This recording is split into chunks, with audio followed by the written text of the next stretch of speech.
I got to US, I always knew that I cared. I wasn't sure which angle I was going to go, but I loved nursing more than medicine. I want to be able to have my own clinic. I want to be able to practice mental health.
All right, everybody, thank you all so much for joining us. We appreciate you. Thank you so much for joining. Okay, let's start this. Welcome, welcome, welcome. Welcome to Life Rehab TV, where we talk about health and wealth. How many of you know that our health is our wealth and our wealth is our health? So welcome, welcome aboard this ship. My name is Dr. Princess FUMI Hancock. I'm an African princess living in diaspora. I'm also a board certified psychiatric mental health doctor of nurse practice with 2 clinics in Arizona. And oh my God, why did I start that? I'll leave that story for another time. People call me as your compassionate trauma care maestro. I call myself maestro because I love to just orchestrate things. So there you go. And of course, I'm also your life rehab ambassador. The founder of Tear the Veil, Fearless Visionary. Of course, I regard all of my guests today as my co-hosts because this is a town hall. And so because of that, we are all co-hosting and we're going to be talking about issues that are really, really, I'll say timely, extremely timely. What do? I use I use my gifting to help hurting women and men, families alike, to move from trauma to recovery. And so that's what we're going to be doing today, moving from trauma, teaching people to move from trauma to recovery, sharing our life experiences, and of course, having that opportunity to be able to share about who we are and what we do. And of course, as we roll here, I'm not used to, this is a fluid, let me say that again, this is a fluid platform where I don't necessarily have questions in my head like, oh, I want to ask these questions. No, because I always believe in the power of that moment where questions come, answers come, and we want to, dig further in. And that's what I think that's going to happen today. I think it's going to be an awesome one today, as it always is. But I want to start first by allowing all of my co-hosts to introduce themselves because I I believe in tooting your own horn. Let me just say that. So I want you all to toot your own horn. I really believe in that because you know what you want to focus on with what you're doing right now. And before I say that, before we go into that, now you're all looking there and say, well, what in the world is the man doing amongst these women?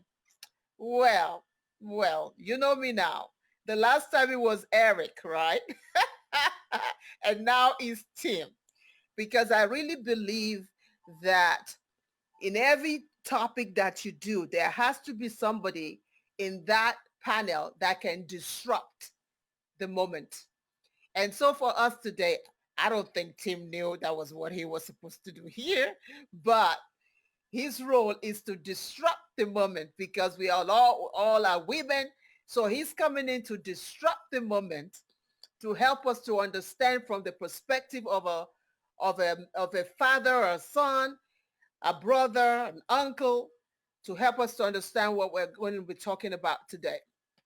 And what we're going to be talking about today is the things that we tell sons, what we discuss, mothers discuss, aunts discuss, right? Foster mother discuss with sons, particularly in the atmosphere that we live in today. What do we share with our sons? Because frankly, in the last 30 years that I've been in this country, I don't think I've ever been this scared in my life. And that's the truth. And not too many things scare me. But in the last 30 years, I felt like I've been living a charmed life in America until lately where it's like, dang, that charm ain't working. So let's start by way of introduction. And I'm just going to allow our man to start. Tim, can you just introduce yourself, please?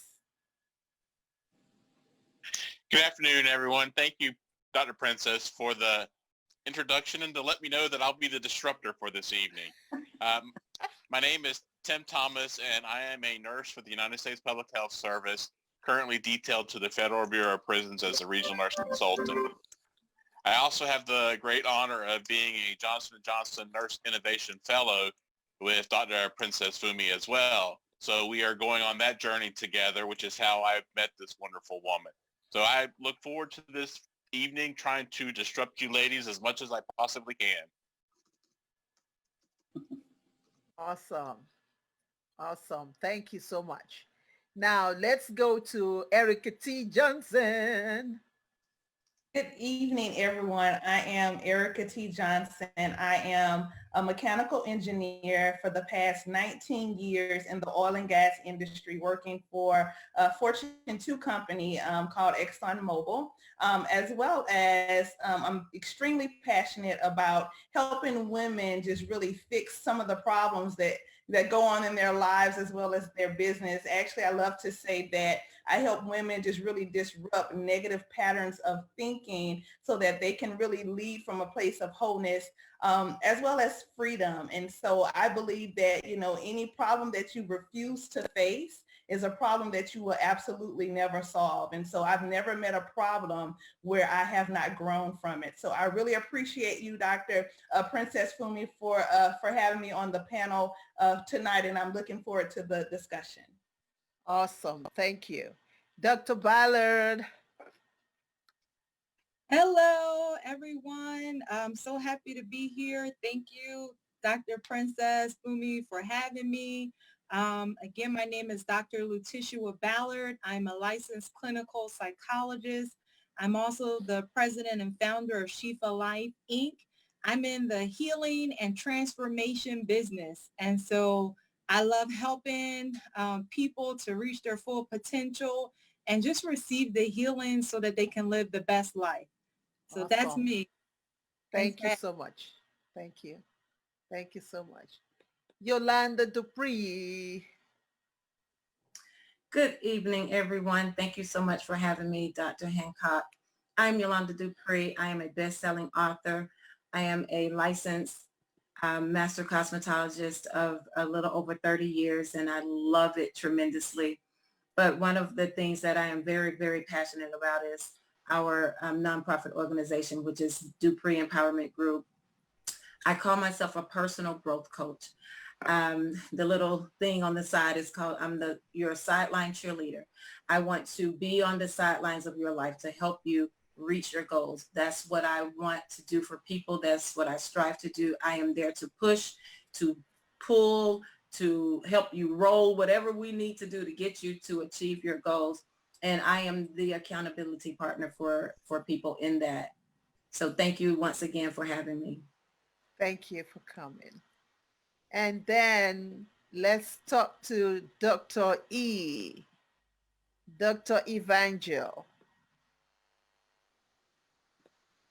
Good evening, everyone. This is Dr. Eve. I am known in my community as a independent social scientist, and I'm also wearing many hats. I'm also the executive director for North Carolina Black Women Roundtable. And most of the work that I do in most industries where I wear these hats is to look at how we can help people to heal, looking at their wellness from the inside out. How do we empower individuals to use the tools that are in their hands to create wealth? And most importantly, build capacity around our city, state, our country, and globe through civic engagement, helping individuals to share their lived experiences by working with students, practitioners, and social entrepreneurs. Well, welcome. Thank you. Thank you. Thank you for being here, and thank you for having me on the panel today. Thank you. And of course, our Tracy, well, I tell you what, it is finally good to see you. Like, yeah, you know what I'm talking about, sister? Yeah, I do. So good morning, everybody. It's Sunday here in Australia. So I can tell you the night goes without a hitch. You'll all be fine tomorrow morning. Living proof of it. Dr. Princess FUMI, it is a pleasure for me to be here with these incredible panel. I am so humbled that I would even be considered when I listened to all of this. So for me, I became involved in mental health issues in Australia by default, really, just growing up with it, being a very abused, broken child. I wrote a book about it, and from that, it kind of just snowballed. So I run a couple of mentoring programs. I work with mental health for millennials. I'm sure everybody on this panel knows that the younger kids, the teenagers and the young adults, they are struggling, and they're struggling hugely across the globe. And also I work with women. So I have a program called the Women Whisperer, which is where I just hold space for women to become and understand who they truly are and what it is that's holding them back and how they work with it. I've written a book about my life called The Unhappy Smile, and my greatest achievement is that I have 4 beautiful daughters, 4 son-in-laws I would have chosen for myself, and 9 grandchildren. Whoa. Awesome. Welcome. Welcome. Thank you. And of course, Carrie, welcome. It's nice to meet you. It's nice to meet you too. Thank you so much for having me. You're And I quite know welcome. Wendy couldn't, I'm sorry, I ran right over you. Yeah, I was going to say it anyway, so go ahead. I know Wendy couldn't make it, but I wanted to say Yeah. thank you to her anyway for inviting me, because I am Yeah. beyond honored to have been invited. It's very hard to kind of get things distilled into a snippet. I live in the Midwest in the United States. We have 7 boys. I am very active in the planner community, which is where I met Wendy. So I worked on the back end of websites and for textbook companies for years, writing the code that made complicated math look pretty on a screen. That's what I did for a very long time. And when my husband started traveling a lot for his job, decided one of us kind of needed to cut back and be home. So that's basically what I do. We were just getting some things off the ground at one of our grade schools and high schools locally to help kids get more involved in planning earlier in their lives, being able to take control of the things that they're able to take control of, regardless of if it's kindergarten or first grade or seniors in high school. And we were just kind of getting that off the ground when the world closed. So everything is kind of up in the air right now, but that's kind of my current goal. I'm very big on saying everybody deserves at least one time in their life to have a why not. Everybody deserves to have one goal that somebody would go, why do you want to do that? Well, why not? That's what I feel driven to do. So I'm hoping to kind of get younger kids pointed in that direction. Awesome. Awesome. Welcome. Welcome. Thank you. And my lady Nevaeh, now you should know something is different about me tonight, right? Yes. The lipsticks. All of us.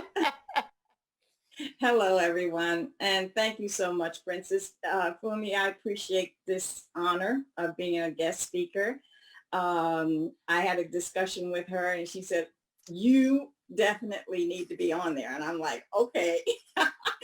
I basically right now, I'm an ambassador for Jesus Christ and also a woman of God that was gifted with the gift of an exhortation.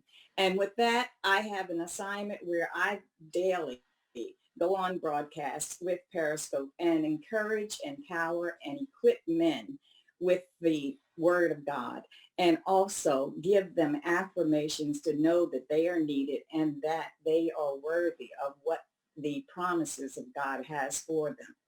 I also have a skincare company, which is Nevaeh's International Skincare. And out of that, I had a very profitable product, which is Nevaeh's lipsticks. So I have experience of over 35 years in the field of cosmetology. I will celebrate my 75th birthday this month. Yay!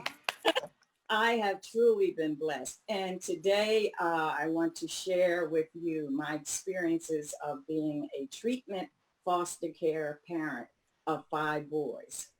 And that's going to be quite interesting. So hold on and hear that.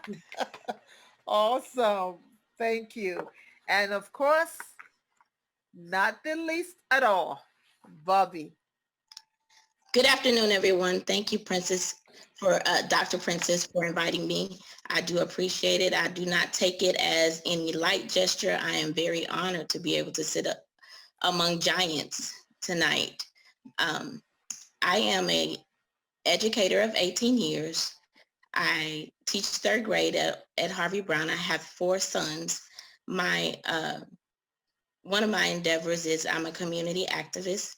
I'm a founder and the board chairwoman for East Harris County Empowerment Council. We organized the organization a little over 10 years ago, and we have just blossomed. We came up with an idea of just trying to clean the graveyard for the community, and it has evolved into jobs and giving back to our community, the unincorporated areas of East Harris County. I'm currently studying the marginalization of Black males with learning disabilities in our education system. That is my dissertation topic that I'm working on, and I have learned a whole lot going through that. I am excited to share with you guys this evening, and thank you once again. Thank you. Thank you. Well, all right. So let's just dig right in. I tell you what, when I first started this whole idea of Life Rehab TV, it's all about rehabilitation of our minds, our physical body, emotions, spirituality, mental, and all that. And so the last few weeks, we start talking about some other topics. And of course, Wendy's not here right now, which I miss her. And of course, Dr. Olusa too was not able to be here because our aunt just contracted the COVID-19. And so she asked to tend to that. So keep her in prayers. And we began to think about, okay, what are the things that are going on in our world these days? And thanks to Wendy, and she came to me, she said, well, let's talk about mothers and sons. Let's talk about mothers and daughters. Let's talk about, and for the last, I think I'll say since December last year, really, I've been hearing in my spirit about God's eyes on our millennials and Gen Zs. I just didn't know that they were going to lead us this year. I just been hearing about them, but I just didn't have that clue, that extent of what they were going to be doing this year. And so we began to think about this topic. And of course, I have 2 boys and 2 girls. And as I was saying earlier, for the very first time in my life, I don't think I've ever been scared. Tear the veil. Yeah, I'm a spiritual person. That's right. But I can also tear the veil too. And for the very first time, I find myself constantly calling my boys and saying, well, are you guys okay? And they want to talk on the phone. I say, put yourself on the on the camera. I want to see with myself. Let me look my eyes, look in your eye, and let me know you're okay. And so for the first time, I just began to think about that. And it just dawned on me because my home is a blended home. My husband is Caucasian, and not only am I black, I'm also an African black. So an African princess living in diaspora, all that blending, that wonderful blending. And it just dawned on me that what someone would tell their Caucasian son when they leave home, perhaps is different from what an African like myself would tell my son. And it's also different from what a black American would tell their son. And then to complicate matters, what a blended family parent would tell their sons when they leave. And I want us to talk about, this is not so much of political stuff, but I want us to look at it and what do we share in life, home, business, career? What do we share with our sons? And I brought him in here because obviously he's a son himself. And he's a son that is doing quite well. And is doing quite well with the government. He's doing quite well with challenges, of course, with what he does in the prison system, which is so unique. It's so great because he can actually help us to understand the plight of a black man in the prison and the plight of a white male in the prison. So this is going to be an incredible discussion. So I want to start with this. I want to really start with this. Yolanda, I want to start with you, Yolanda. When the demonstration and all this other stuff started, what was your thought? What was your thought? I'm not asking for anything political discussion. I want us focus on our sons, right? Mm-hmm. What was your thought? What was your first ooh? Well, my first ooh, to be totally honest, is oh my God, we this is bad. And my first thoughts with that was, your first thing is, where are my children? And how do I protect my children? My first thought, how do I protect my children? The demonstrations were very active, and I found myself not stressed, but worried. I was concerned. I bordered agreement, and my agreement was that versus the negative side of what I saw happening that I did not agree with. My emotions were all over the place, very, very deep. I was very deeply affected in terms of what is happening to our world and how do I help my boys navigate through this in order to have a productive future? That, you know, I think I was just flooded with so many different thoughts and emotions. They were just running, you know, into each other. And it was almost like the chaos that I saw happening on TV is what was happening in me. It was a lot of stuff happening at one time within me. And that's a lot. It's a lot because you have to settle yourself and try and figure out, what do I actually say? What do I not say? Coupled with listening. And that's a tall tale when the world or your surrounding area, your community is in turmoil. Wow. I'll tell you what, one of the nights I was watching news, which is kind of seldom for me. And I was watching and I'm seeing everybody with the placard and whatever in New York City. And all of a sudden I saw this street. I said, hold on. I said, back up. That's my son's street. I'm like, wait a minute now. Did I just see fire went through the front of his building? I'm like, all right now, y'all. Holy Ghost help me. Boom, boom. I started making calls. Call him. Right. Then he didn't answer. He didn't answer. I'm like, okay. Wow.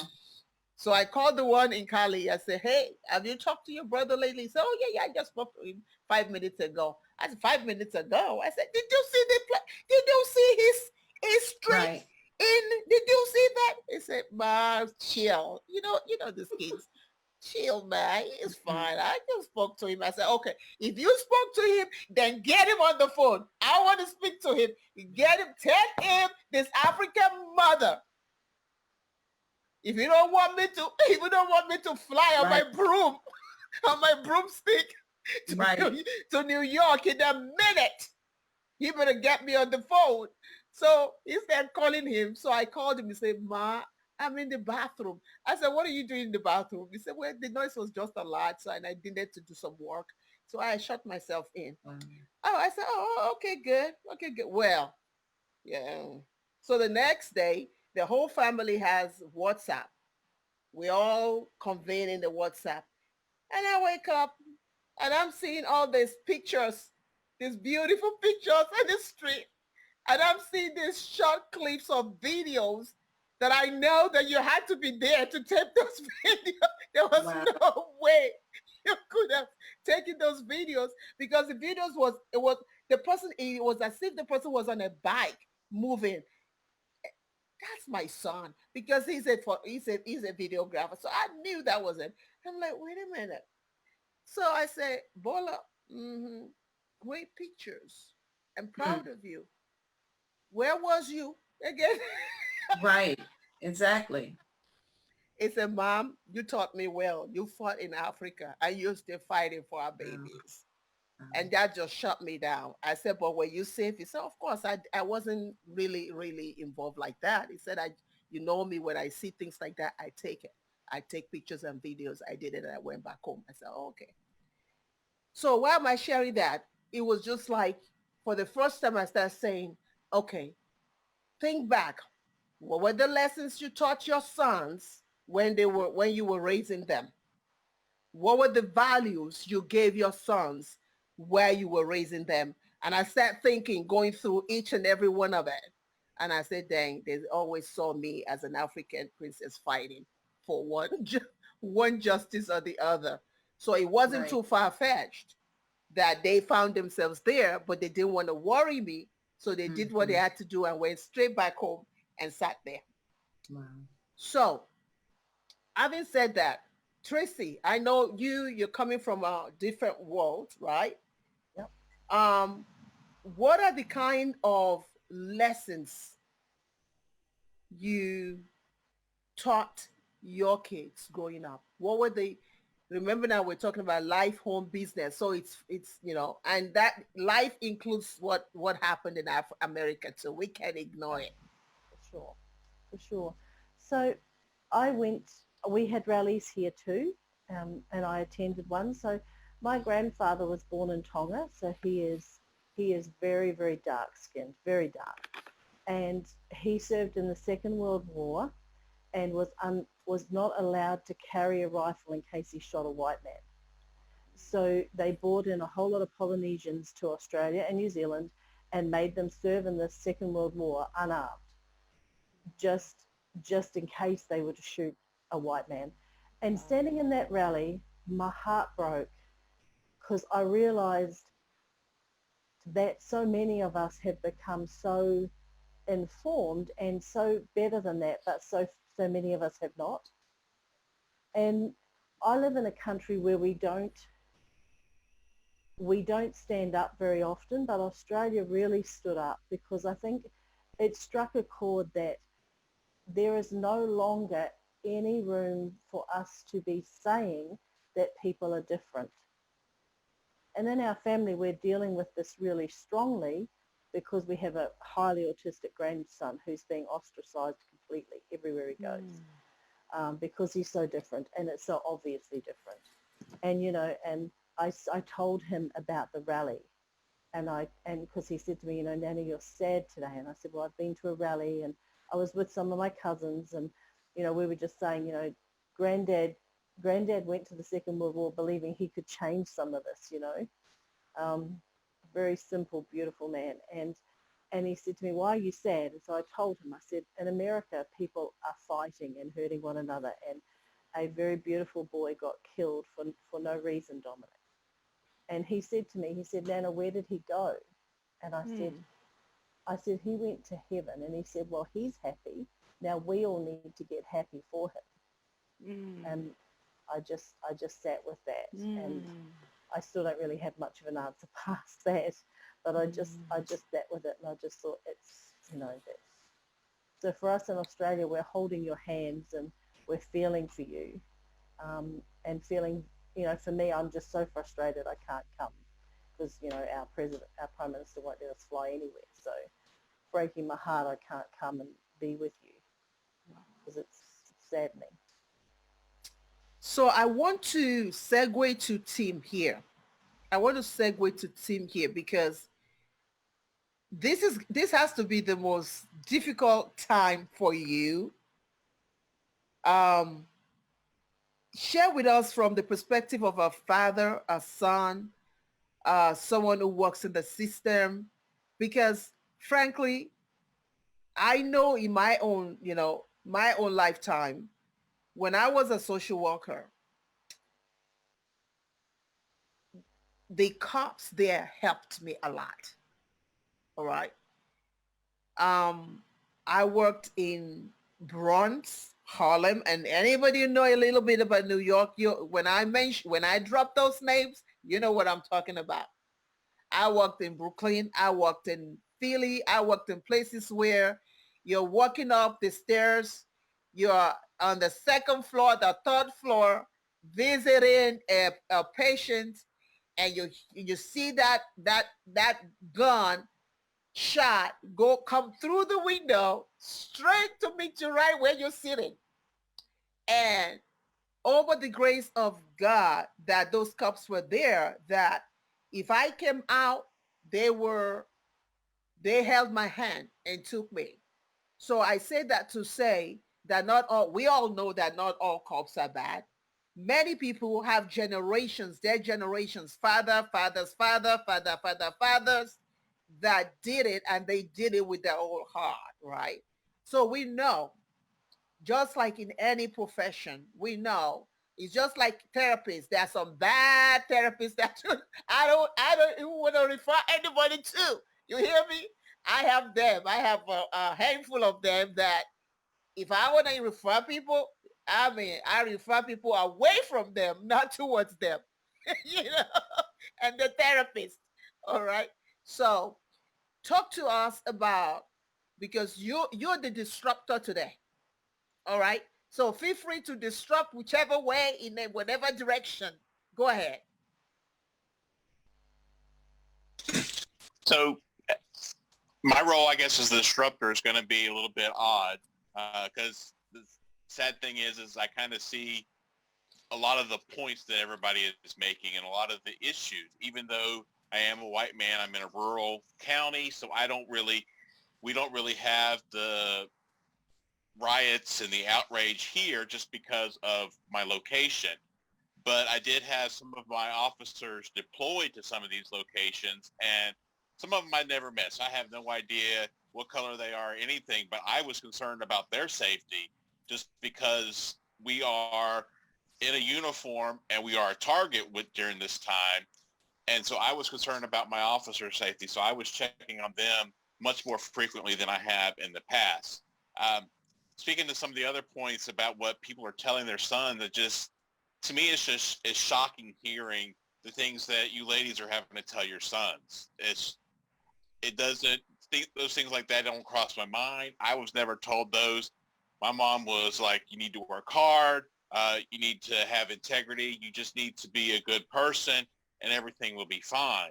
And having to see the things that you ladies are telling your kids, and some of my mentors, some of the things that they're having to tell their kids right now as well, it's just very disheartening that in this day and age, that is an issue.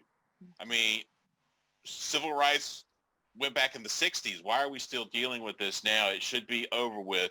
We should be done with this. We shouldn't have things happen where Black individuals have got their knees on their neck and people are having those issues. We're not getting in politicals right now, but those things, we should be over that. We should be able to grow up as a country and move past those things. And everybody should be able to tell their kids the exact same thing.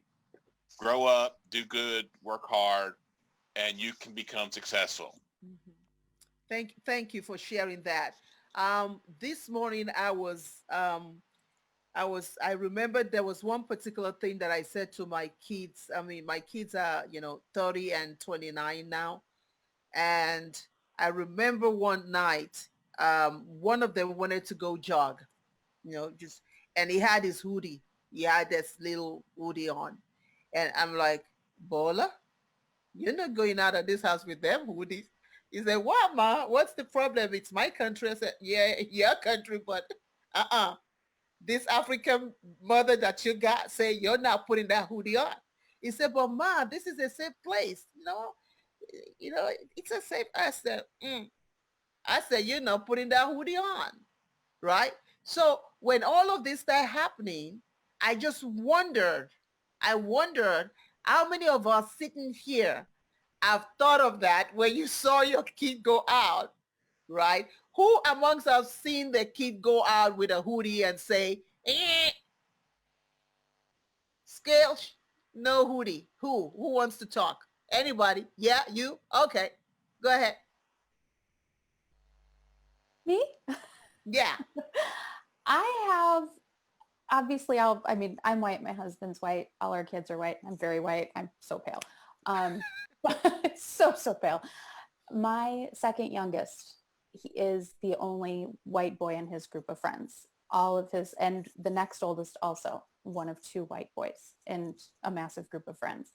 And the second youngest is the one where when they go out, it's himself and four other Black kids and one Laotian kid and one Korean kid. And they're fantastic. I love these boys. And I have driven them all over since they were in second grade. They just finished sophomore year of high school. And he knows darn well, don't leave the house with that hoodie up with the boys, because the Black kids cannot go out of the house with that hoodie up. They just can't. And we don't live in a massive city, but we live in a city. They have a far more diverse upbringing than I had. I grew up basically in the middle of a cornfield. We have an extremely diverse city, and I'm so grateful for that for them.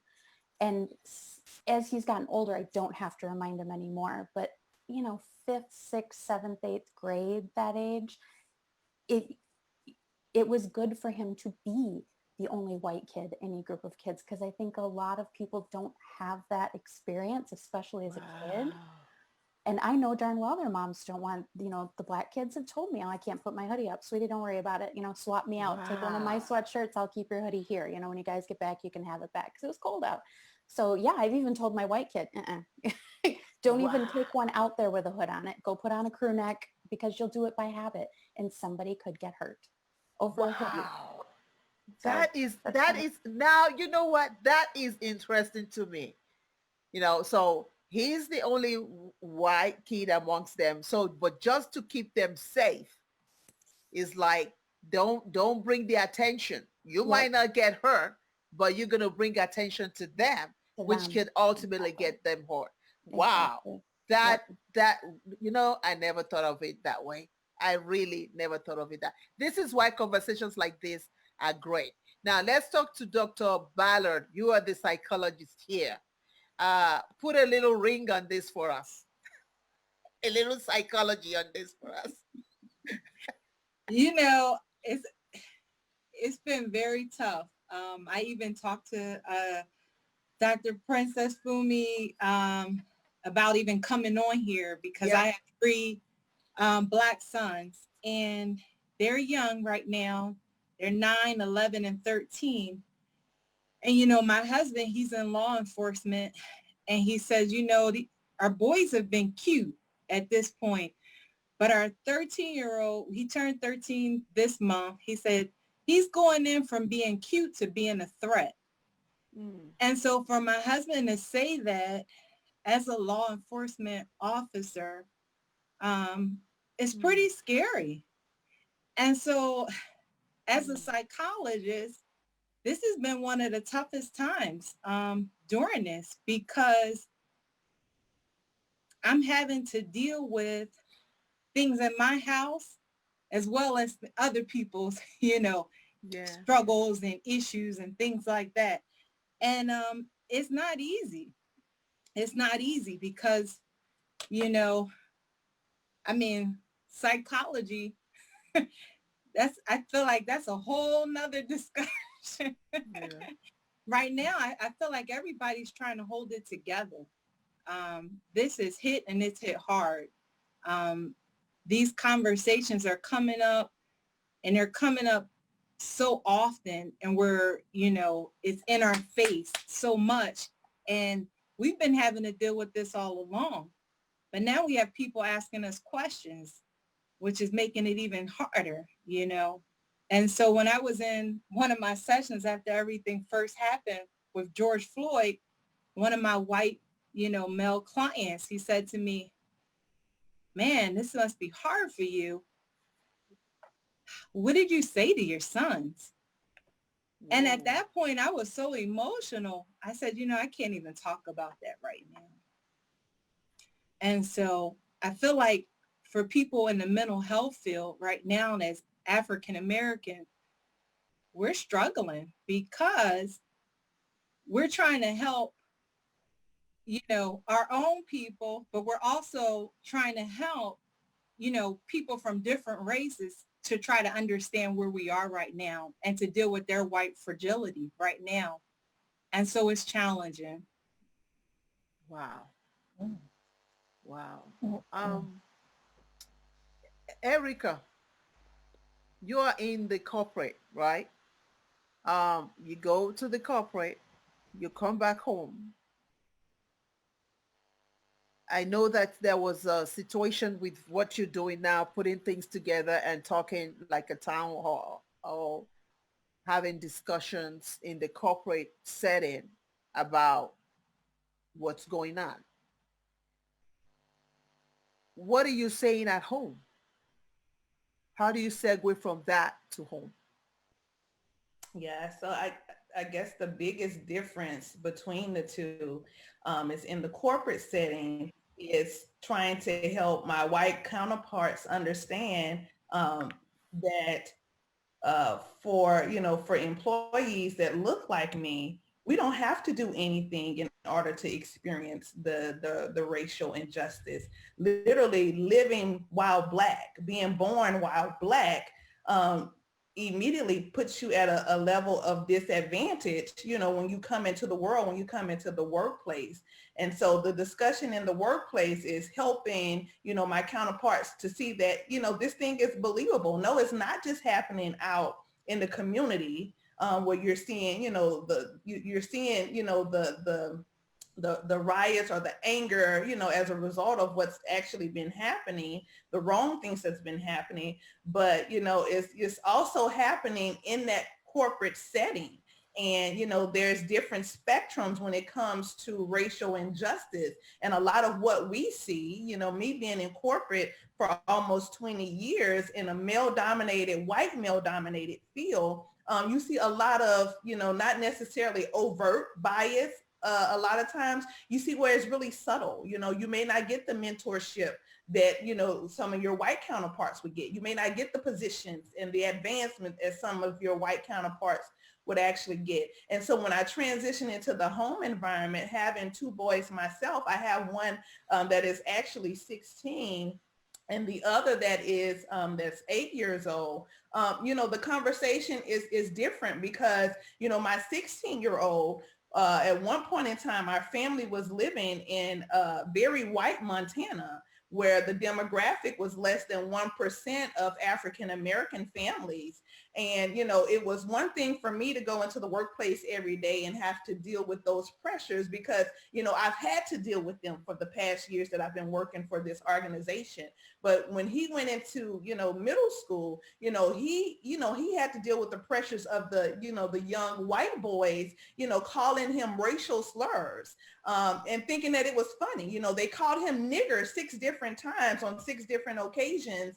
And, their response to the administration was, well, we said the N-word, but we said it with the AH and not the ER, which in that case, it didn't matter. You should not have said it at all. And then hold it right there. I'm trying to follow you there. You say it with what again? They said it with the AH as if like that was a term of endearment. Oh, and okay. The ER was considered to be derogatory. Oh, okay. Administration, their response, was, hey, yeah, our kids need some type of diversity training. Mom, if you find something, let us know. So it was really, them not doing anything, about it. And so my oldest, I said all of that to say he's been previewed to that. Although he's that kid that is, he doesn't meet a stranger. He warms up to people extremely easily. He makes friends, with a lot of people. And so not all of his friends are Black. But they, it wasn't, they didn't understand it. Like they didn't see that. All they saw was the Black skin. And so for my son, the conversations have been, what are you feeling now? What do you think about what's actually happening and what's going on? And it's then also, just sharing with him because for him, he loves to play basketball. And so the little boys in the neighborhood, they get together all the time and they play basketball. And sometimes they get to be a bit aggressive, where they're touching each other too much. And so it's even explaining to him, if you're doing basketball, just do basketball. Don't get overly aggressive with it because at any moment a police can show up. And guess what? I told him, I said, right now, when it comes to the little Black boys and when it comes to Black men, there is a target on these particular group of individuals that make, like literally you are a threat simply because of the color of your skin. And it's not something that you chose for yourself. It was something that you were born into. Wow. Bobby, thank you. Thank you, Erica. You're an educator. How do you merge this? You have kids that are Caucasian and they're Blacks in the same classroom. How do you bring this into, how do you see us bringing this into classroom in an effective way? Thank you, Dr. Princess and FUMI. I think to bring this in our classrooms, we're going to have to start at the lower levels. It needs to start very early in pre-K, first grade, kindergarten, where we are merging and teaching diversity, teaching that we are all human, we all deserve respect, we all have the right to breathe. It's so funny that we will teach respect of a flag, but we won't teach respect of a person, of a human being. And in my classroom, I currently teach a 3rd grade classroom, and I have 2 white students. And there was an instance where he called one of the little boys a nigger, and the little boy got all upset, but the parent was very Well, it's okay. They didn't mean it that way. It has to start at home. It has to start at home. And until we bring realization to that we've always been subject to this. And it's so sad that our boys, even in third grade, are subject to it now. And to bring it home to our classrooms, we're going to have to get our textbooks. We're going to have to get curriculum. There is no, McGraw-Hill said the African slave trade was a cruise ship that we came over on. It was painted just like we bought tickets to come. It has to start within the school, and it has to start within curriculum. If we don't do it, we will never change the systematic injustices that are in our school system. And they're there. Wow. Wow. Thank you. Lady Nevaeh, I want to look at it from another perspective with you. You've run group homes. I want to talk about foster kids, right? Because, you know, I was a social worker before. And frankly, I was a social worker for over 16 years. And it wasn't because I didn't love it, but I didn't like the cyclical thing that was going on, take them out, put them right back in. Now take them right back, yank them from their mother because there's a drug, but then put them in a place where there's drug infested area and then take them right. And I got fed up with it. I just got fed up and I said, you know what? I needed an opportunity to be able to treat my patient holistically, not just the psychosocial, just everything. So for someone who ran group homes, what did you see? What were some of the reasons that our kids ended up in group homes like With our group home was a treatment foster care. We were treatment foster care parents. What that meant was that most of our juvenile justice kids were the type of boys that we got, and they were teenagers. So we had a challenge right there. We worked for an agency, my husband and I, and I had a 4,300 square foot home that I turned into a group home because we felt at retirement that we wanted to show these boys a better lifestyle. I lived in a development, was gated. They had all the extras that you could possibly have. This was our goal, to do that. These boys came from juvenile justice, which means we had to go to the juvenile jail, look at their records, meet them, see what type of background they had, and whether or not these were boys that we could handle. In handling, I meant help them be able to change their lifestyles. How they got into the juvenile justice system is that there was a leak. What happens with the system is that a lot of people who are in foster care, unfortunately, are in there for the money. And it's so sad. But the boys got there because either their parents were on drugs, or either they ran away from home because they felt that they could live on their own, or either they were involved in problems as far as the social life, as far as stealing, robbing, killing at teenagers. These are the type of teenagers we were dealing with. And on top of that, they were on psychotropic drug medication. I can't pronounce it, but that's the type of medication they were. So we had to daily keep a record of their medication use. And even though we had the 5 boys to start out with, they would run because our home wasn't a jail, it was a home. So even though we had security system throughout the house with the windows and what have you, they still would run. And we had 2 boys run on us. And what I mean is that they actually left the household and just went out into the neighborhood. We had to go look for them. But of course, we couldn't find them, but you had so much time to search for them. And I think Tim can kind of verify this. They had parole officers. I'm a CASA, and what a CASA is a court-appointed social advocate. I would actually go to court and speak for these teenagers because they didn't have lawyers per se. And we had our home, it first had to pass inspection.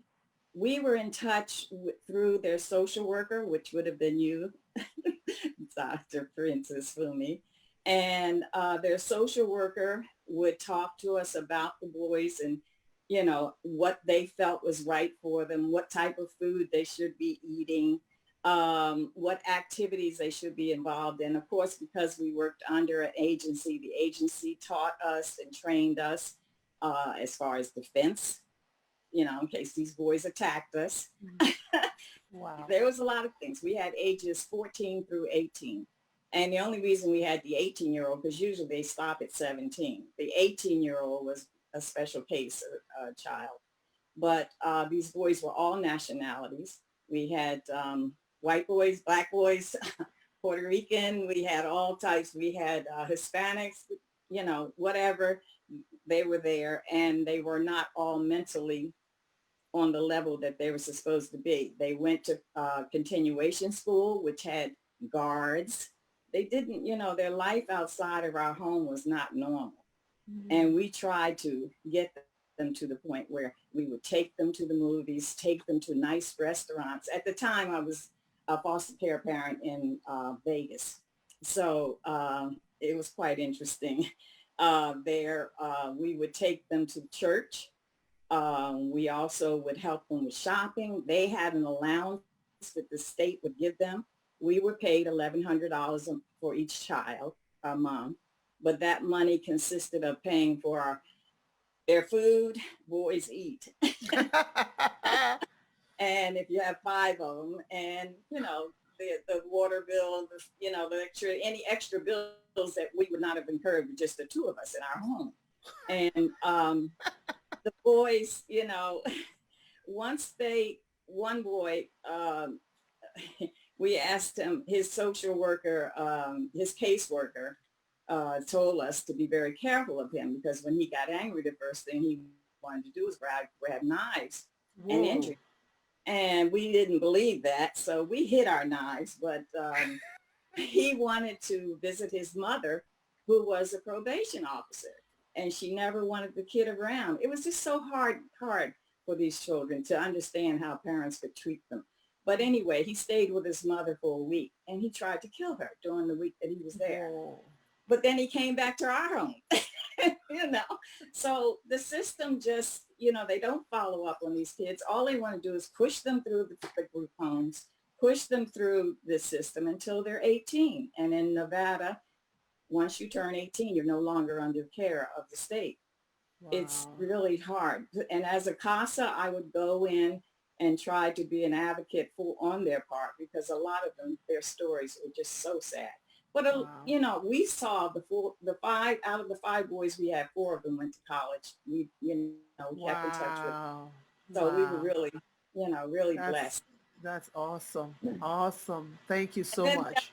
The bad side about it, they would call, the boys had the chance to call the CPS on you.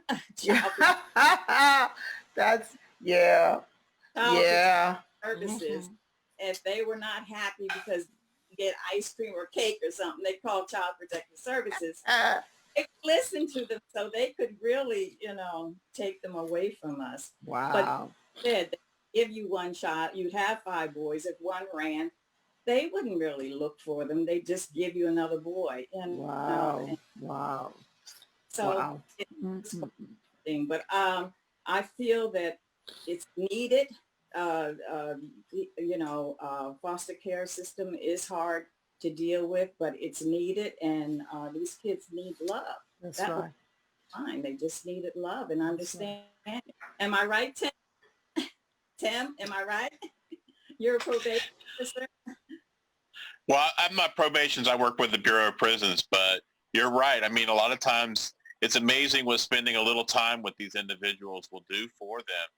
And I just remember some of the patients I've taken care of, that's all they really wanted was just somebody that they could talk with, and it enhanced their life so much. Just something that simple, just offering self, a basic nursing function, right? They're offering selves to our patients. And it was just, for me, it was very beneficial as a nurse, because we get to actually see some positive impact with our patients. But then it's just beneficial for them as well to have a good positive role model coming within their system, and that they get to see that they may not normally have.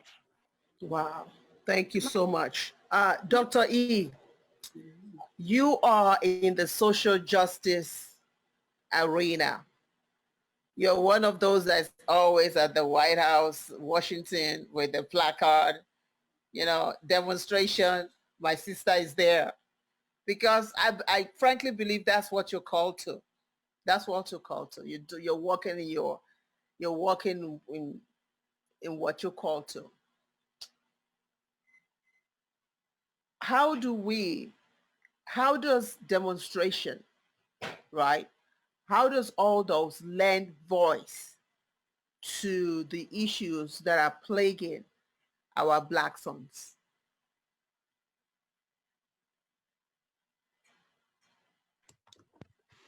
Okay, so to answer that question, first, for those of you who don't know, I'm married.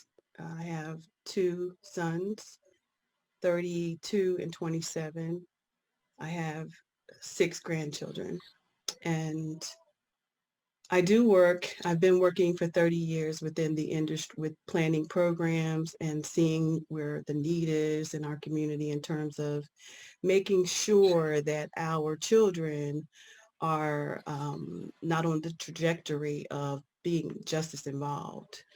And so in the industry where I am, advocacy, education, outreach, and drafting policy is very, very important. So when this all began, I actually was wondering, hey, well, what took it so long?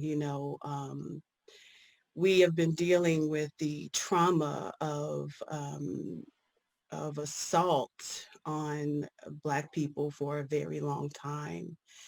So civil disobedience is something that is a critical concept that must be taught to our children. And it's okay. Because otherwise, how do they defend their position, whether it's in school, whether it's in corporate, whether it's in the community? We are faced with,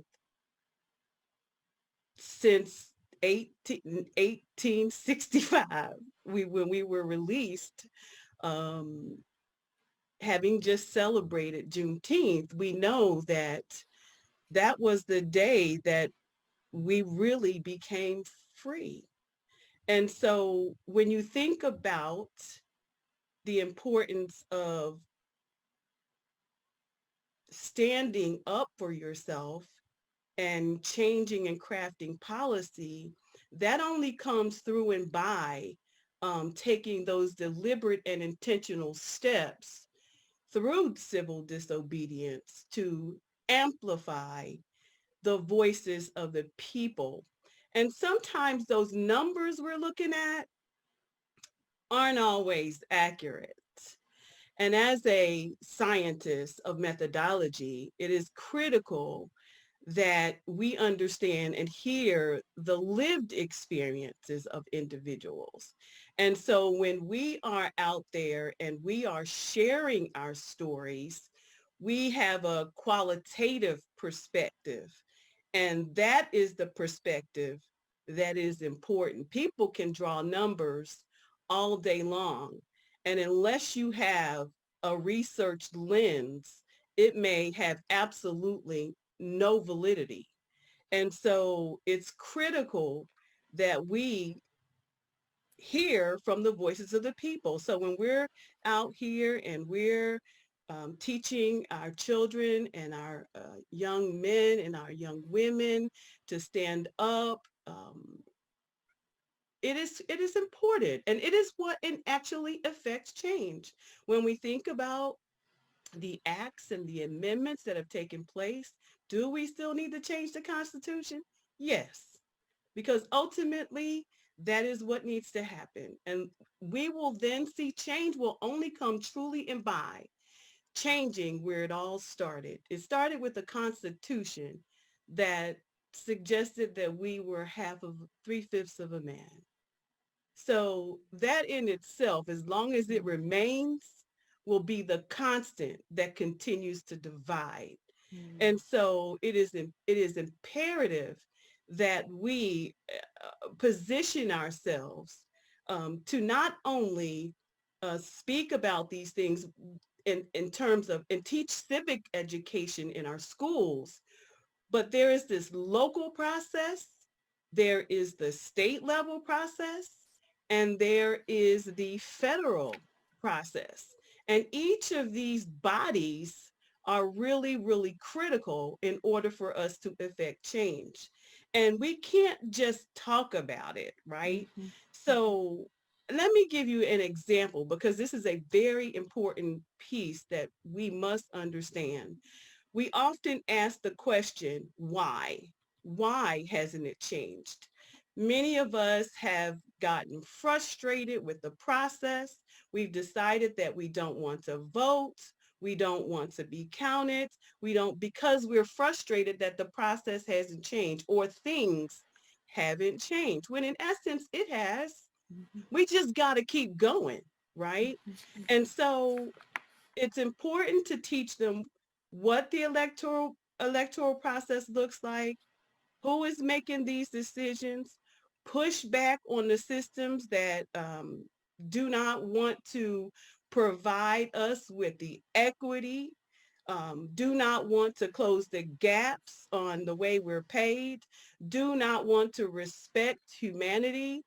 In order to do that, we have to look at those bodies and how is legislation passed and why is it important for me to vote, and why is it important that I continue to stand up and fight for myself. But not just that, what does policy look like? What demands are we making on the system to change? And we can't demand anything until we allow a seat at the table for those with the lived experiences. That's good. That's very good. Thank you so much. Tim, I see you raise your hand. Yeah, so I just kind of want to add to the lived experience thing.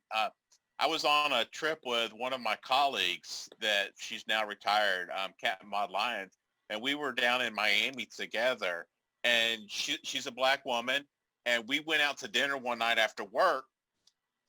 Oops, sorry. And just, we went out to dinner one night after work, and I thought we were having a perfectly good time. But afterwards, she was like, do you notice how they treated us different? And I didn't notice it, but as she started pointing it out to me, I was like, wow. I mean, I'm sitting here right here with you, and the lived experience for me was completely different than her lived experience. And it wasn't until after she took the time to explain to me what all that's happened, then it was like my mind was just open, and I was like, wow. I mean, it's amazing that something like that could happen nowadays. And a lot of people, including myself, we may not even realize it's happening. So I think some of the things we've got to do is we've got to educate everybody on what it is, whether like Ms. Johnson was saying, the covert experiences that people are doing, or some of the more overt racism that goes on. We've got to educate people on these issues so that we can better deal with them appropriately. Wow. Erica, thank you. Yeah, so that's interesting, Tim, that you would say that, because this past Thursday, I had the opportunity of helping to impress upon, my leadership at ExxonMobil in the division that I work in, to host a town hall discussion. And to really understand, the feelings of, the employees, all the employees, not just the Black employees, and do, a small bit of education, but really hearing the lived experiences of individuals when it comes to discrimination as well as racial injustice. And it was interesting, after the town hall discussion was over, because I shared my story. And I shared, everything from, my grandfather being, shot multiple times, almost killed by the KKK for being in the wrong place at the wrong time, to, me as a third grader, my very first field trip being to the farm where, the little black boys and the little black girls were taught how to pick cotton, not necessarily how the machinery works. And so I shared those experiences, and I began to get, after that town hall discussion was over, like I got a slew of IMs from different, coworkers. And one of them said something, that was quite interesting to me. And, and her response was, thank you so much for being open and sharing, your story. She said, there's so many of us that have blinders on.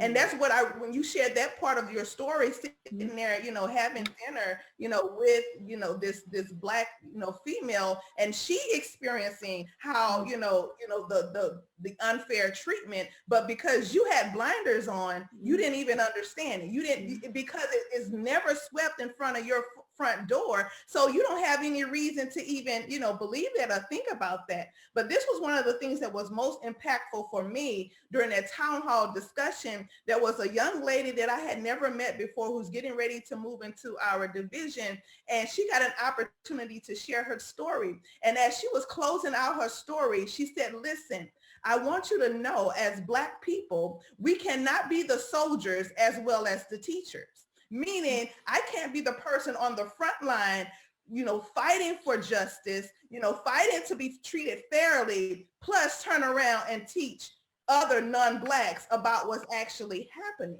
So, and to me, that was so impactful, because I think about the time, that I wanted to go, to the Middle East, to go to UAE and to Dubai and do business there. Well, one of the things that I had to do, I had to pay for cross-cultural training to learn about how they do things in that country. What's appropriate? What are the things that I say? What are the things that I don't do? What hand gestures can I not do? Like, what am I supposed to wear? Like, I took it upon myself to go get the education and to go get the knowledge that was necessary, so that when I showed up in the UAE and in Dubai, that I understood, what was the right way to, to function, in that particular area. And so I'm saying that to say, it's not our responsibility to educate whites or non-Blacks about our Black culture, because there's more than enough resources. There's books, there's videos, there's movies, there's things out there. If you want to know, then you need to go and you get the education necessary so that you can be informed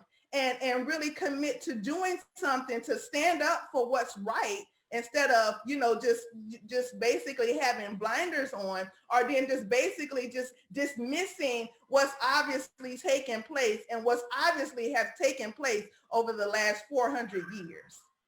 Wow. Wow, wow, wow. All right. So, Tim, I want to get back to you about prisons a little later, just a little. One more question from somebody, and then I want to segue back to you.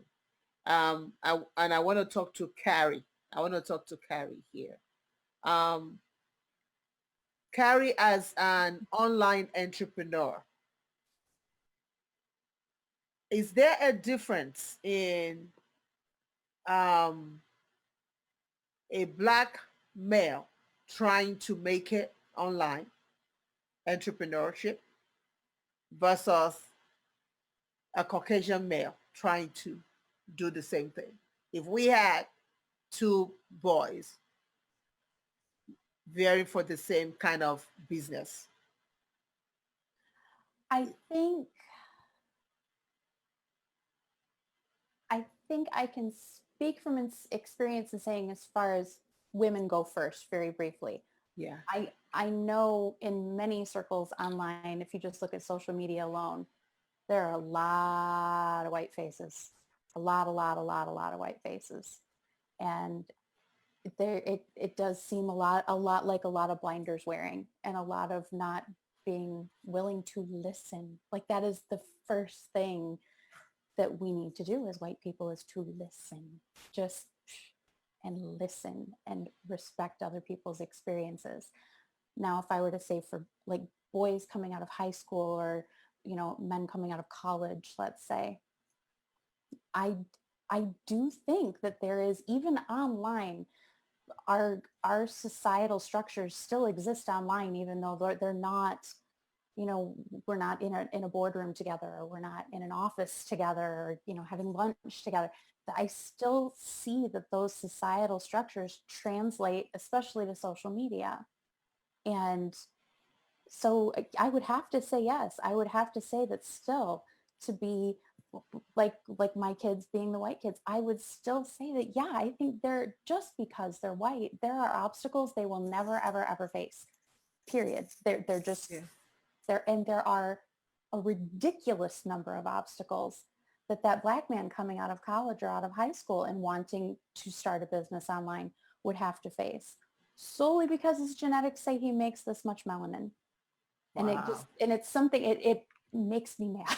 It makes me Wow. very angry, because Wow. there is too much wisdom and wit and beauty and ingenuity across the board for any one particular color of skin to get to have the say, and silencing the other wit and ingenuity and brilliance that's out there. Like, we are, as a globe, missing out because so many people want to mute others. So yeah, I would say that what we see in the society, I in my own experience, absolutely directly translates to Wow. online. And I think that, so across the board, whatever you're, even in your like hobby type communities, the places you go kind of for escape online, even in those places, I think you have to amplify the voices of people of color, brown people, black people. You know, if they're not white, use your large or small platform and amplify those voices, because that's one of the things that we can do immediately to give black men, let's say, a chance out of the gate, because they're already starting. We've had a 401-year head start. Let's be honest. I, as a white woman, have had a 401-year head start. We have a lot of work to do to make up that 401 years. And I saw Dr. Savage put her hand up, and I didn't want to. I was just saying that what Carrie said. Oh yeah. They had a 401 year head start on Yeah. on the blacks, and I would like to just segue into, you know, some of the things that we taught our boys, you know, and that was um honesty, you know, to integrity, you know, to be resilient, right? To disturb a thing if they need um, to you know, always when you if you're preparing to, when they prepare to go to college, don't think of it as going to get some great job, because that's a whole lie. um you know, it's these are things Oh that my we gosh. prepared our children for, because the Wow. fact that racism, discrimination, inequity, and all these things truly exist, said that we have to have a different frame of mind when we teaching our sons. And so what we did not know in that whole frame of things was the trauma that they would experience at the hands, even when being taught all the right things, they would still suffer. They would suffer abuse. They would suffer the trauma. They would suffer at the hands of being at the police. They would suffer the brutality. They would get stopped. It's driving while black, walking while black, eating while black, being in the park while black, reading while black, jogging while black, getting some Skittles while black, and whatever, by just being black. Wow. And it's sad because of the trauma that they have had to experience. And as a mother, what that has done, what I now have to do is I have to undo the harm.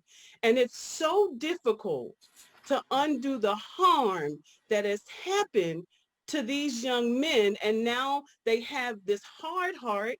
How do we soften when they've been abused? Right? And so in that abusive process, now I have to figure out how to reduce, increase protection with what techniques do I use?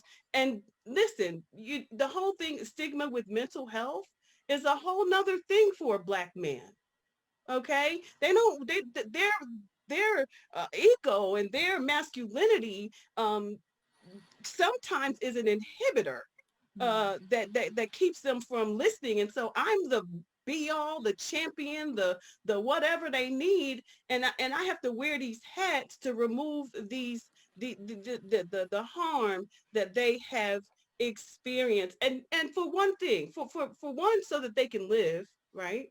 So that they can continue to thrive. But two, they have children. And so what has happened with these experiences that we see is that they are adverse. They are adverse childhood experiences that came from historical and collective violence that has been committed against them. That same harm, if not dealt with, will be a repeat into their families. And so for me, it's critical to combat that issue each and every day so that their children don't grow up get the backlash of an angry father, an angry, all of the things that come with trauma, that, or substance abuse, or, there's so many things, side effects to this here thing called racism and the impact that this has had on our children, on our boys. Wow. Well, thank you for saying that. Dr. Ballard, I'm going to get back to you. I want to go back to Tim before I forget this thought. In the prisons, you have the blacks, you have the whites, you have all colors. When you look at the reasons why some of them end up there, is there a disparity in that? Do you see, I'm just curious. When you, yeah. I prefer not to know why they're there.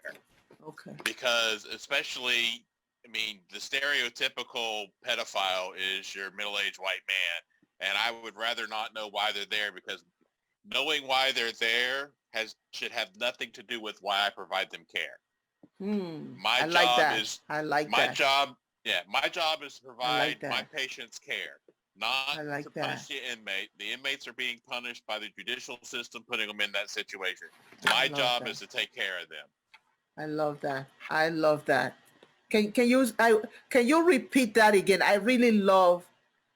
I think somebody else needs to hear that because this is where a lot of problems are now, what we're experiencing now, because some people have forgotten the roles of that position as a protector, right? As a protector, regardless, as a protector.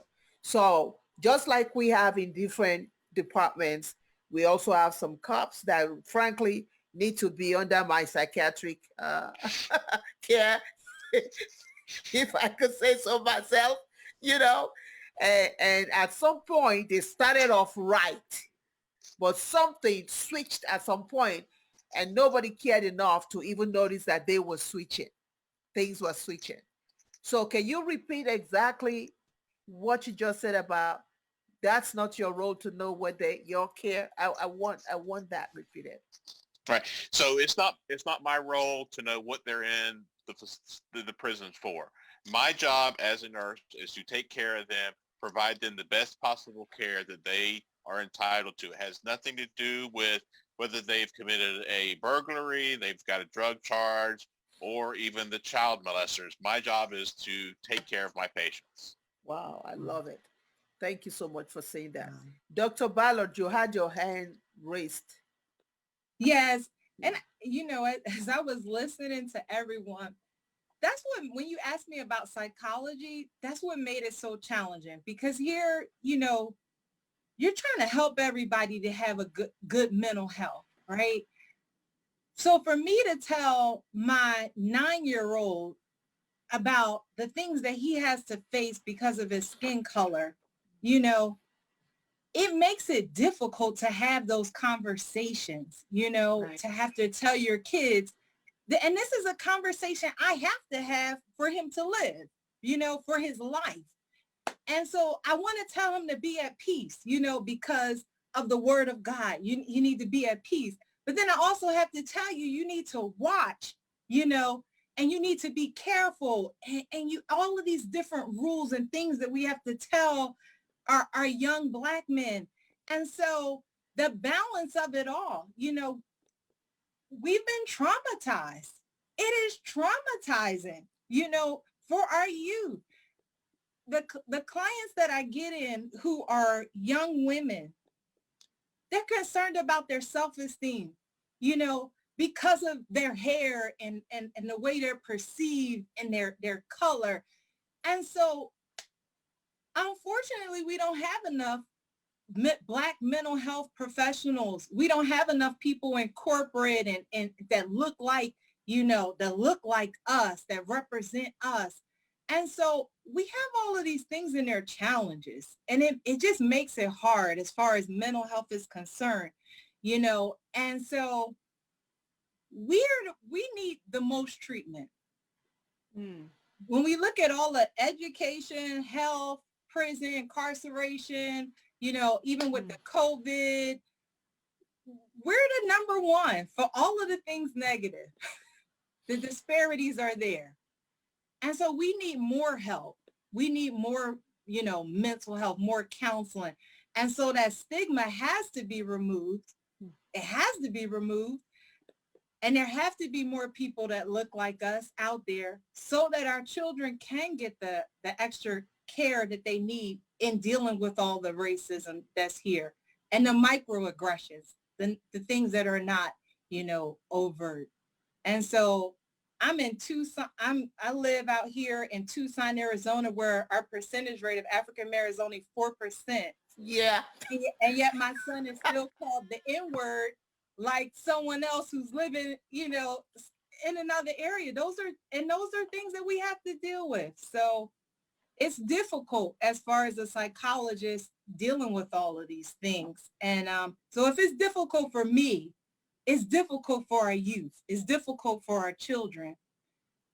But because of that, it makes it so much more that I need to be present. Wow. Yolanda, I want you to come in here because as she was talking, I was thinking about Atlanta. So I had this dream a while back that I was going to relocate to Atlanta. Needless to say, I'm not in Atlanta. You know why? So I drive out to Atlanta with my husband, and we're looking. We're saying, okay, we like this area. We like that area. Yeah, we like this area. And then we start meeting. We went and met a few friends. We first met the white friend who said to us, oh, what area are you looking at? What do I know? I don't know. I don't know. So it says, oh, are you looking at that area? I'm like, what do you mean that area? What do you mean that area? He said, well, just so you know, even though this is Atlanta and everybody tells you it's a Black community and all that, there are some cliques here. The white do their thing on one end, the Black do their thing on the end. Then she looks at the two of us, myself and my husband. She said, well, now you're both going to be a big challenge. I said, what you mean by that? He said, well, you white, you Black. Now, we're talking about them Black over there, white over there, and you're going to get it from both sides. From both sides. Because this one is going to say, she Black, Black African princess. What are you doing with that white one? Then that one will say, really? That's all she could do? Yeah. And I said, oh my God. And I said, Atlanta? They said, well, you better believe it. You better pick a side before you choose where you want to land your house. Right. And I said, I don't need this drama. I have enough drama in my life. Let me just mosey on. So tell us about that, and what impact does that have on our children, on raising children? Well, I've been in Atlanta all of my life. I've never lived anywhere else. And I love it here in Atlanta. Unfortunately, there are places here in Atlanta that there's a big divide. There's a big, my group, your group. And we mix for a second and we go back to our communities. Wow. And what I believe I've learned, which we shouldn't have to, is you have to learn how to play the game. Wow. The problem with the game is that people change the rules of the game as the game is being played. And so what we find, and what I've found, and what my issue is when I'm teaching my children, when we're talking about when they're going to a certain mall and they're going, when they say, I'm going to hang with my friends. Well, my question is, okay, where are you going? And based on where they're going, it's like, okay, that's a little more diverse than this other area. And so it's the back and forth of what to tell them based on where they're going, because you don't know whether the rules of the game are going to be changed. We teach them to, like someone else said, be good, be honest, have integrity, be trustworthy, don't steal, don't do this, don't do that. And then the games of the rules of the game are changed, and they're doing the things that you said in wherever they are. But all of a sudden something happened. So maybe a couple of years ago, right after our oldest, started driving, our church was having a youth event. After Bible study, they were going out to eat. And so he left here, and he was making less than a 15-minute drive to one of the local fast food restaurants. And not far out of our subdivision, he was, a police officer began to follow him. And he followed him all the way from, maybe just 2 minutes out of the subdivision all the way to the restaurant. Wow. And he never put his lights on. He just followed him. And when they got to the restaurant, my son parked and the cop pulled him over. And so he walks to the car, and he's like, well, yes, officer. And he says, you popped the line. Huh? What does that mean? Well, there we go. What does that mean? So he said, you popped the line. So praise God that the youth pastor was already there, who was a Caucasian man. And he came out, and they, I think just the presence of, having someone else there, and, he knew our son, that squashed everything. So we have a few friends that are police officers that my husband reached out to that night and said, okay, so what does pop the line mean?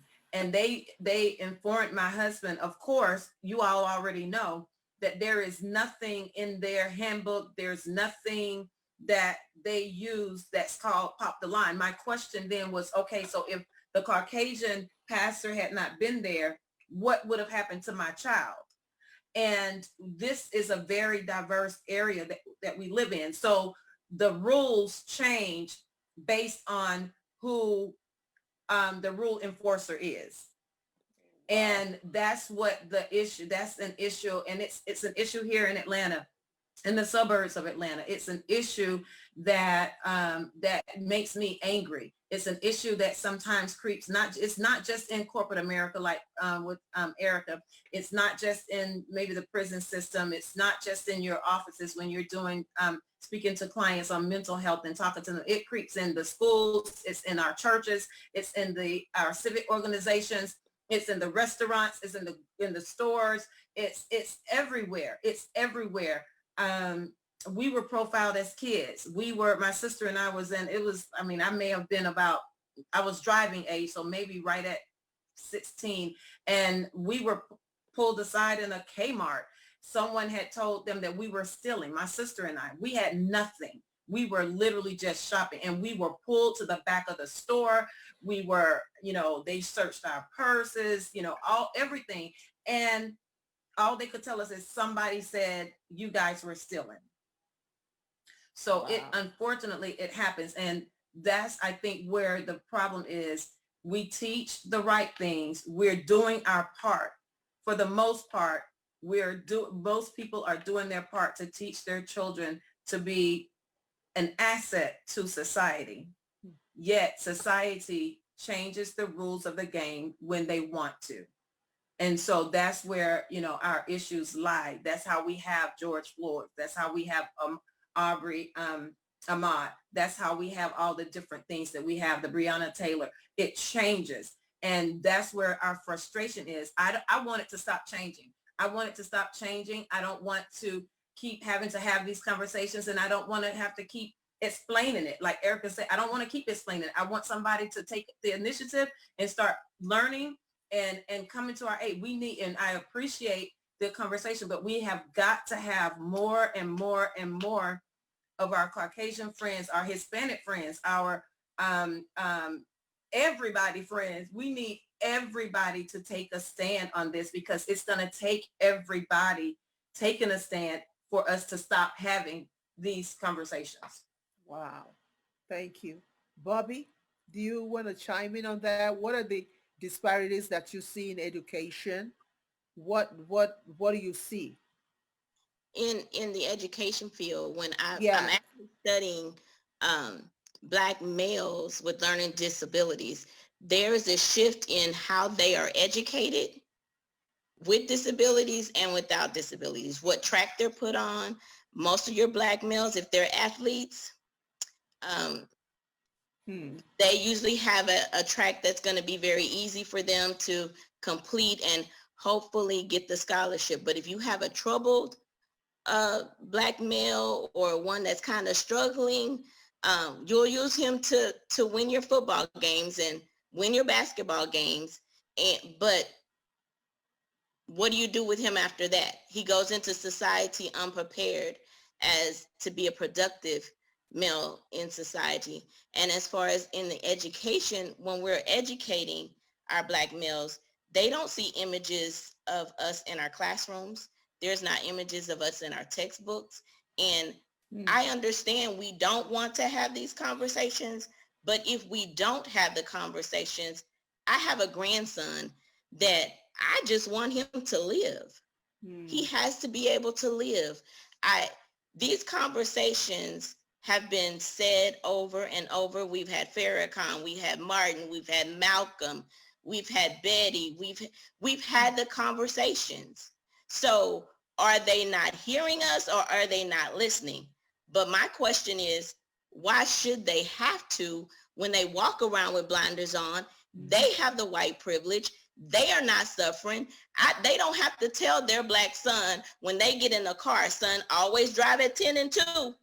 If he stops you, my son has his ID, his insurance card in the dashboard of his car. Wow, that's just, That's my 21-year-old.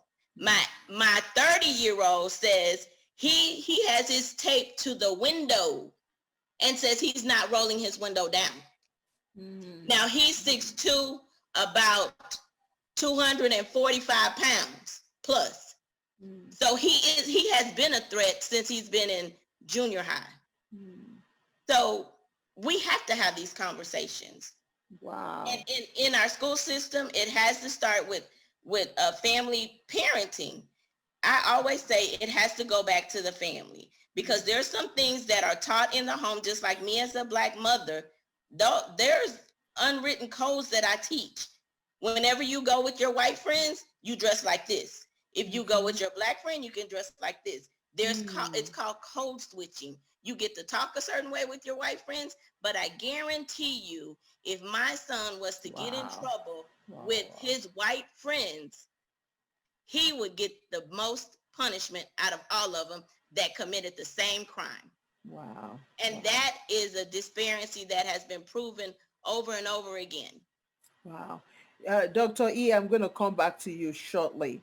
I want to go to Tracy. Talk to us about the impact of education where domestic violence is concerned, because,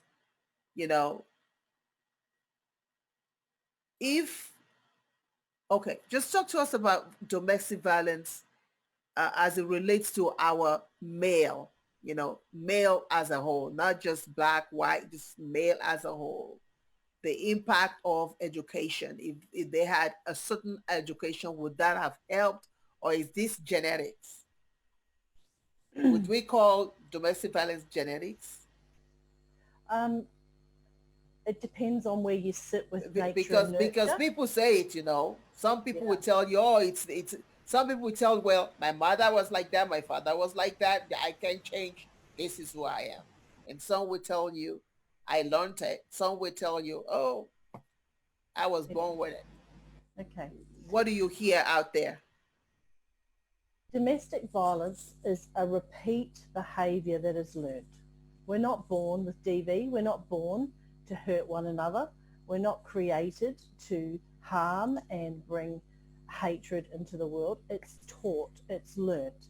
And most of the DV is learnt in the home from your parents because, and I realise I'm on a panel with experts, so forgive my ignorance, but from what I have learnt from my own life is that from the early years of about up to 7 years of age, children only ever perceive what's going on. They don't have any ability to put it into understanding. So for me, I grew up believing that men could hurt women because Dad hurt me. I grew up believing that women were unable to help themselves because Mum was unable to help herself. Mum was black, Dad was white. Mum had no support. Dad did everything he wanted. I grew up believing that I had no value, I had no care, I had no concern. Nobody would ever want me. Nobody would ever care less about me. And the reason I didn't repeat that was because over my life, some things happened that enabled me to change. And I listen to the women on this panel talking today, and my heart breaks because they are such incredibly empowered, strong women facing the depths of sadness. And I do not want in any way to change what we're talking about, but I listen to you and I think we're doing that with other socioeconomic groups, even like with in Australia, we have generations of people living on the poverty line. My grandson is now growing up in a very limited society where there's no understanding of autism. So for me, I think that the way we can address this is we have to teach, we have to talk about it, and we have to bring equity to our communities because we're past equality. That's irrelevant. That's a bare minimum. We have to bring equity now because in my personal story, that was the only thing that ever helped.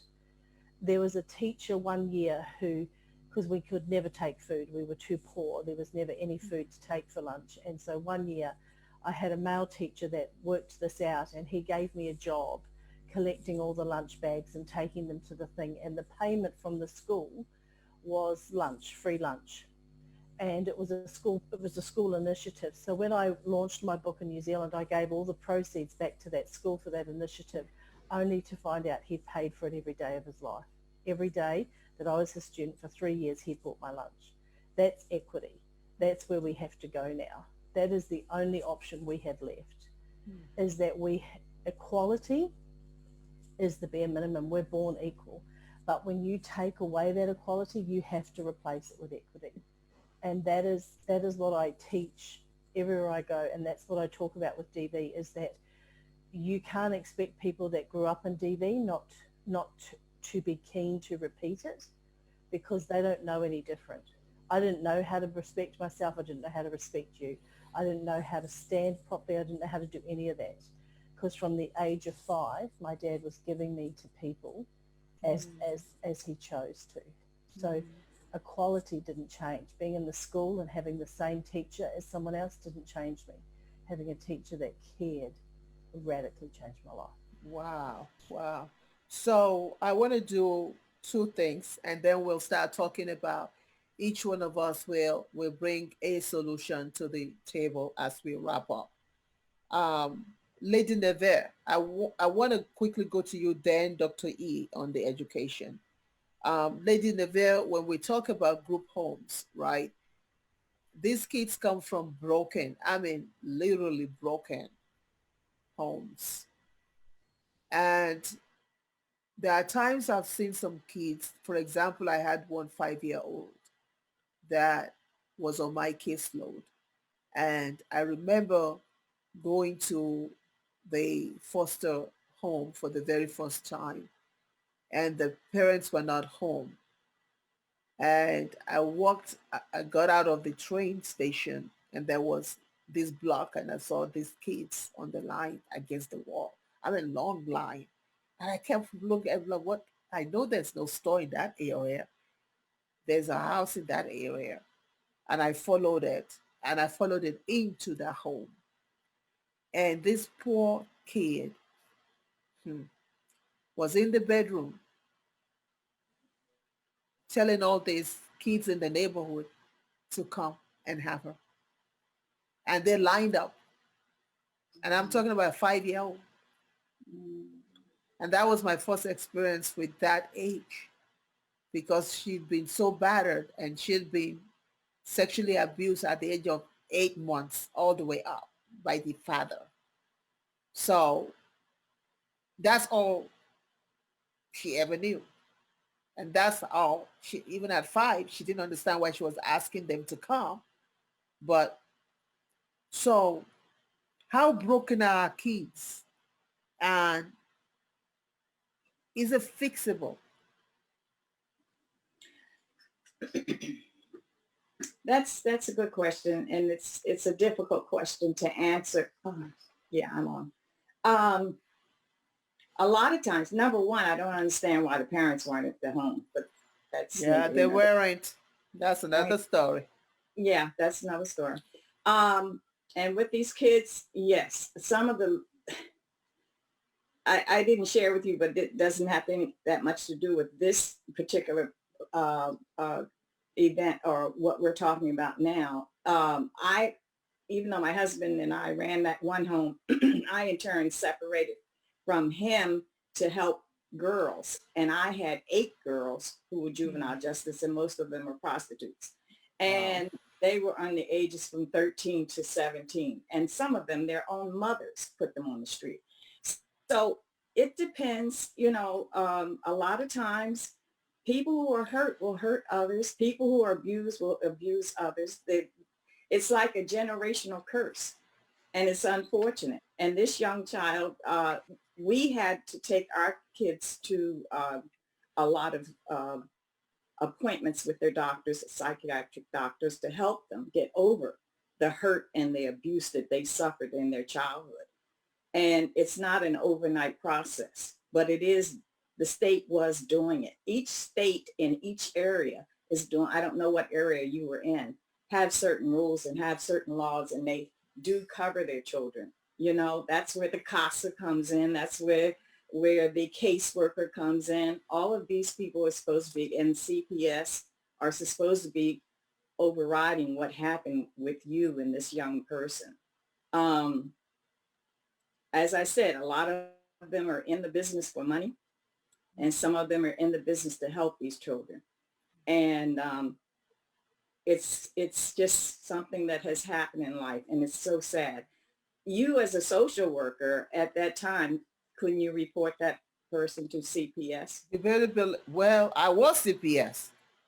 Oh, I'm sorry. I thought you said social. Okay. Yeah, okay. well, social worker working for CPS. So I was called in on that special case. Yeah. Mm-hmm. But so I pulled that key that night. I pulled that key that night. Okay. Then you did your part, and that's the problem. Is a lot of them slip through the system, and a lot of times the system, unfortunately, they put these children on medication so that they won't tell what's happening to them. And they're so doped up, that they can't even think, and it's not the solution. But I'm just saying that this is just life, unfortunately. These are all the things that are happening to not just boys, girls, our children as a whole. And that's why it looks like I'm segueing, but not really. It's all about life, home, business, career. Because if we do not get that foundation right, it doesn't make sense teaching them business and career. They can't even, they don't even know if they're coming or going.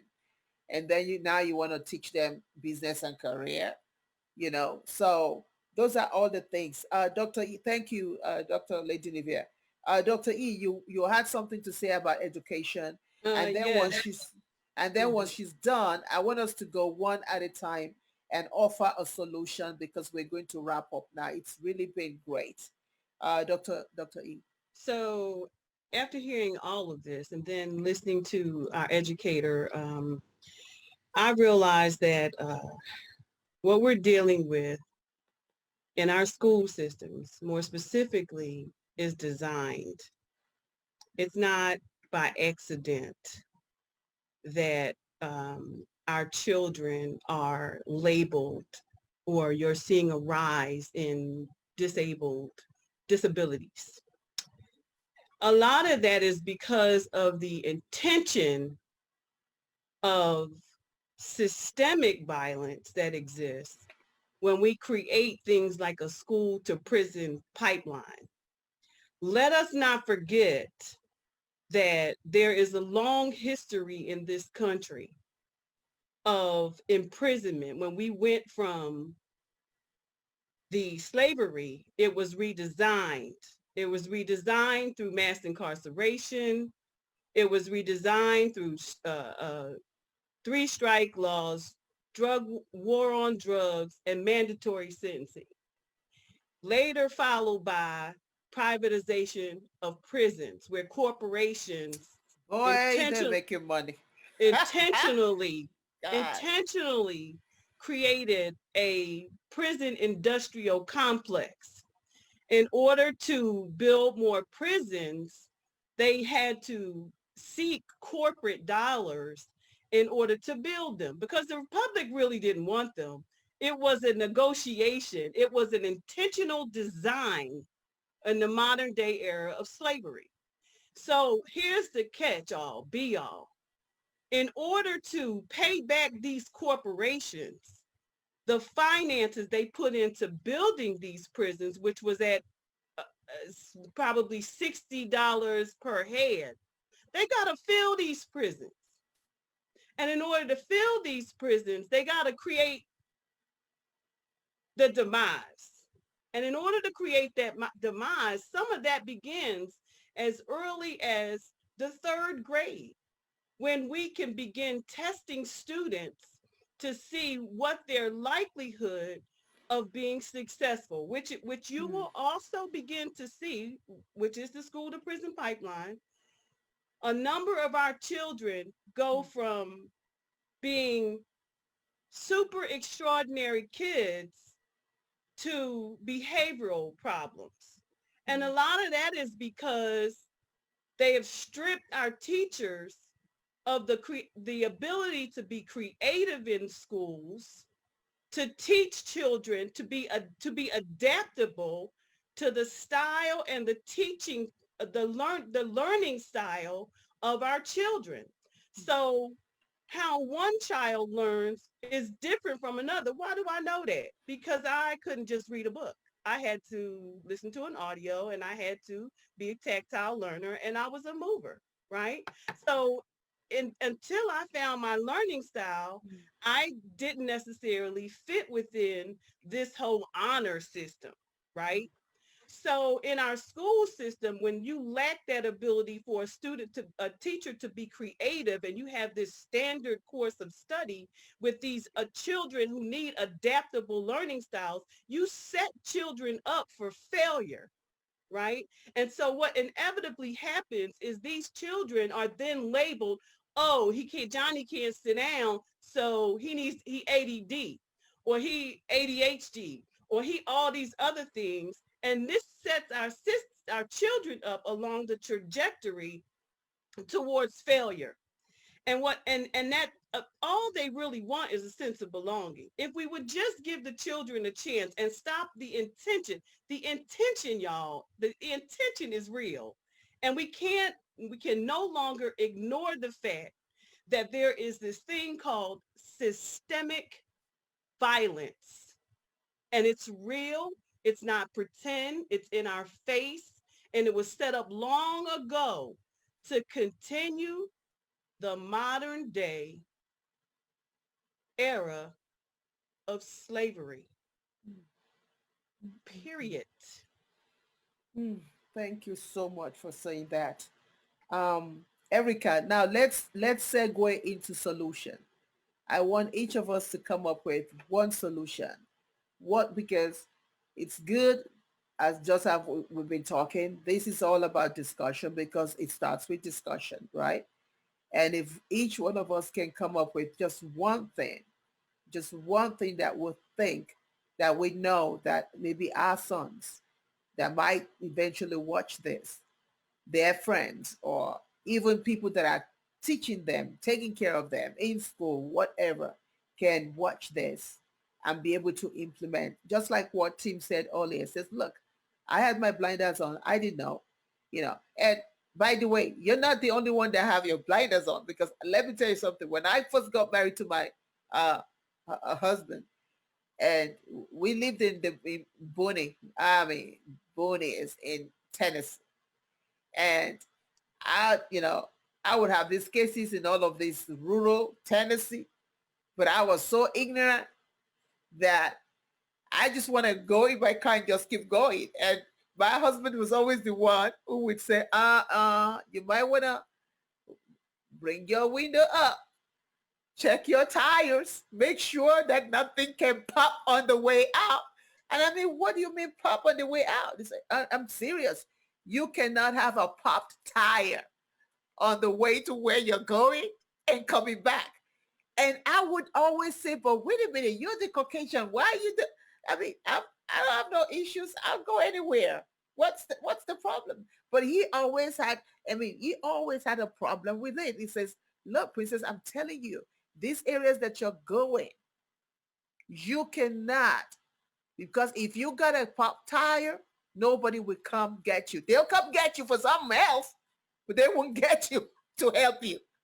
And so, and I didn't understand it. And after, I finally got it after 30 years in America. I finally got it. And he would always tell me, because frankly, I cannot sit here and say, yeah, I got some little racism here and there, nothing, major. But for the first time, I finally got what my husband was saying back then, that I was dipping my head in some areas that I didn't even know. And he would tell me, those areas are KKK. I said, who are they? Who in the world are they? He said, no, no, I'm telling you, sister, KKK. Get your tires on the road and just get the step in, gas it, and keep going. Do not stop. And he would tell me that, but I just never got it until with all the demonstration and all this. And I would sit down and watch a little bit of the demonstration. And I say, let's not get it twisted. The looters are different from the demonstrators. That's just that, it has nothing to do with the demonstration. No. If you really want an answer, you would not focus on the looting, because the looters are not. Because when I began to see people like my boys, who are college graduates, who are people that are, engineer, whatever, in the middle of that demonstration, I said, okay, now come on now. Yeah, the looting was just a distraction. They're not the ones. The ones that are actually demonstrating. Few days after, you saw them. They were quiet. They were quiet. They just walked. They practiced social distancing. They did their mask. I was like, wow, that is interesting. That is really interesting. So I say that to say, my goodness, 30 years, I finally understood when my husband would tell me, okay, where are you going? Oh, that area? No. Let me check your tires. Why are you checking my tires? Yeah, I got to check your tires. You cannot pick up a nail in that area. And he would tell me that, and I never got it. But 2020 vision, got it. Got it this year. Never late then, I got it. So let's start with this, because I want you to be the one to kind of wrap it up for us with just giving us a solution. Erica, I want you to start the solution train for us. My solution is really simple, and is really the call for the mothers being that I am a mother of two boys. And it's, as a mother, just make sure that you're being present for your children. One of the key things for me that's extremely important, being that both of my boys are in the school system, is being advocates for them. Being involved, being engaged. I've seen where, there's a tendency where if the administration, know who you are and they know that, you're involved, there's a tendency in a lot of cases, for your children, to continue to progress and to do better than, those children whose, parents never show up, the teachers never hear, they don't hold the expectation, for the teachers and things of that nature. And so, my call is simply, to the mother, to the aunt, to those who are caregivers for your boys, is to make sure that you're present, be there, advocate for them, stand up for them, teach them, of course, right from wrong, and, hold them accountable in those moments when they need to be held accountable. But by all means, make sure that you advocate for your boys and let your presence be known, such that, you're in a way protecting them from unfortunately, those individuals that may even be in the school system, who, may have it out for, your particular type of son. So that's what my solution is. Thank you. Dr. Ballard. So I do believe there's hope. I do believe in that. We just have to keep speaking. The blinders have to come off. We need education. It has to start early, and, growing up in the public school system, also went to some private schools. I didn't really have a course in multiculturalism until I went to college. So we need to start early. We need to start in the schools. If parents aren't getting it, we need to start where we can, where we have an impact, and the rules have to be rewritten. I mean, Black people have been marching for a long time. Black people have been fighting for a long time. It can't just come from us. It has to. The majority has to be involved. And we have to come together, and the rules have to be changed. It's no way that anything's going to be different unless policies, statutes, laws, our curriculum, unless things change. It's just not going to happen. So we have to advocate, but it can't just come from the Black people. It's just not possible. And so the blinders have to come off. We have to be aware, and we have to start to get together to make things happen. But things have to change. They have to. Thank you so much. I'll tell you one thing though. One thing that I really kind of find, I don't know if it's just me, really cool about, I've watched a lot of demonstrations through the years, right? And it's always been just the Blacks like that. But this one is different. And you look, it doesn't matter what part of the world you look at. In fact, at some point, I was looking so hard to find a Black person. There was one demonstration that I was looking at in France or something. I was like, where are my Black people here? Because, I was like, wow. So which means that you look at some people that are finally too getting it, like, oh my God, no. We've sat on the sideline far too long. And a lot of the older ones too are getting up because the Gen Zs and the Gen Ys and the millennials is like, dug it. We're coming out strong because these are our friends. We don't know about your generation and your generation, but here, these are our friends, And so there was some news at some point where somebody was showing some girls that were crying, crying and telling that they overheard their dad and their mom just talking some bigotry, just something. And these girls were crying and say, why would you do that with all these things that's going on? You know, half of my friends in school are black, so why are you doing that? Well, one media decided to pick it up, and when they picked it up, they said it totally different. And they said, well, look at what the chaos that the black folks are causing in the White House. And I said, oh my God, why would we have to even take it like that? You know? And the kid, well, they finally interviewed the kid, and the kid said it had nothing to do with even my black friend don't even know I was crying at home, because it's embarrassing to go and tell her that I was crying on her behalf at home. You know, but when they put it on the news, it was completely different. So even we ourselves, I mean, where does the responsibility lie? You know, where does the responsibility lie? With the media, with everything, all of us. So Yolanda, give us solution. Woo, solution. Okay. My one solution would be that people listen. Be willing to listen and then to activate yourself. Don't just listen. Don't just watch. Don't just sit on the sidelines and see what's happening. We need people to participate. We need people to be willing to speak out.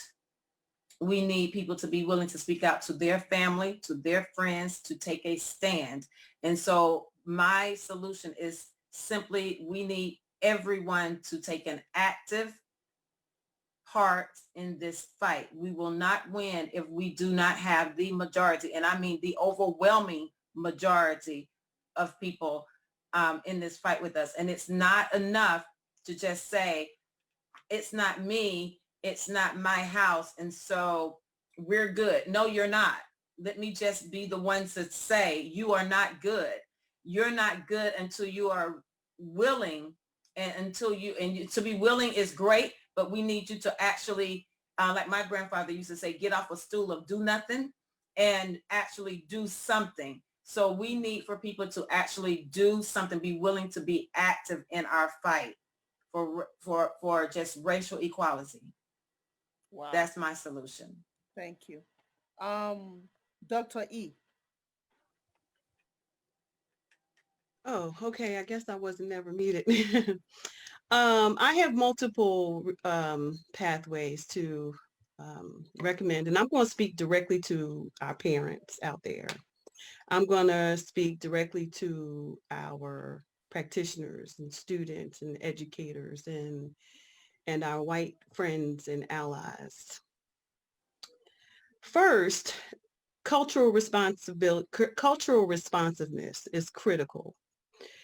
What do I mean by that? First, even if with our children, our beautiful Black melanated children, as a parent, it is critical for you to make sure that your children are well-rounded in the community that they live in, right?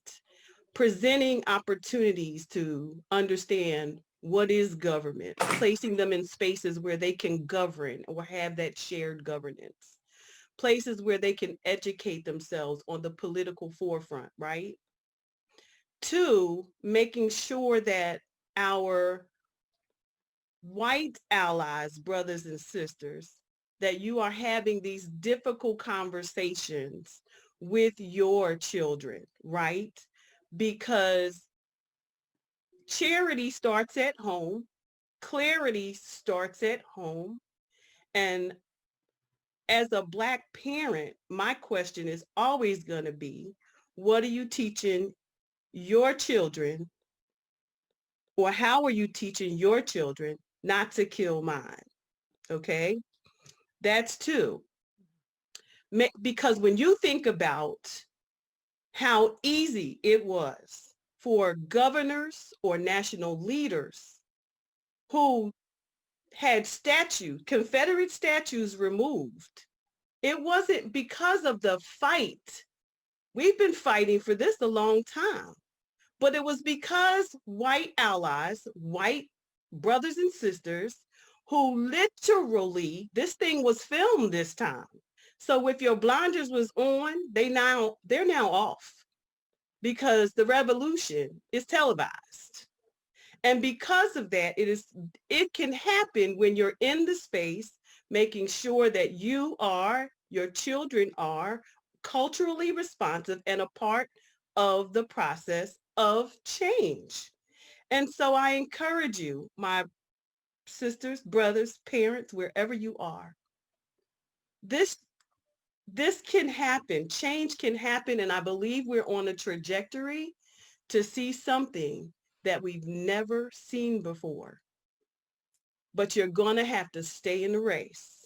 You're going to have to stand strong because us Black mothers and Black fathers, I'm tired of dealing with the trauma. I'm tired of dealing with the trauma of having to explain that to my children that their Black is beautiful. Awesome. Thank you. Lady Nevaeh, because I know about that thing that you chatted about. So yeah. I just ran and got me a connector. Oh, you did? Oh, okay. Okay. But thank you so much. So much has been said, and I truly believe that it has been an eye opener. This town hall event has just really opened the eyes of those listening and who are watching now. And I just want to say that God will turn a bad thing into good. Yes, and we have to realize that even though we complain about phone technology, if it wasn't for these videos, if it wasn't for these videos, we would not, a lot of our supporters would not feel the way they feel now. Yep, it has opened up our eyes, and we are aware. We need to teach and correct Black history at home and in the schools. You know, a lot of things have just been brought to the front that needed to be dealt with and is now being dealt with. And I thank God for that, because we would not, I know we've had phones that videotape before, but I'm just saying for this, it has just put a shock like 9/11. And I just hope it won't be just forgotten like 9/11. That's right. That's right.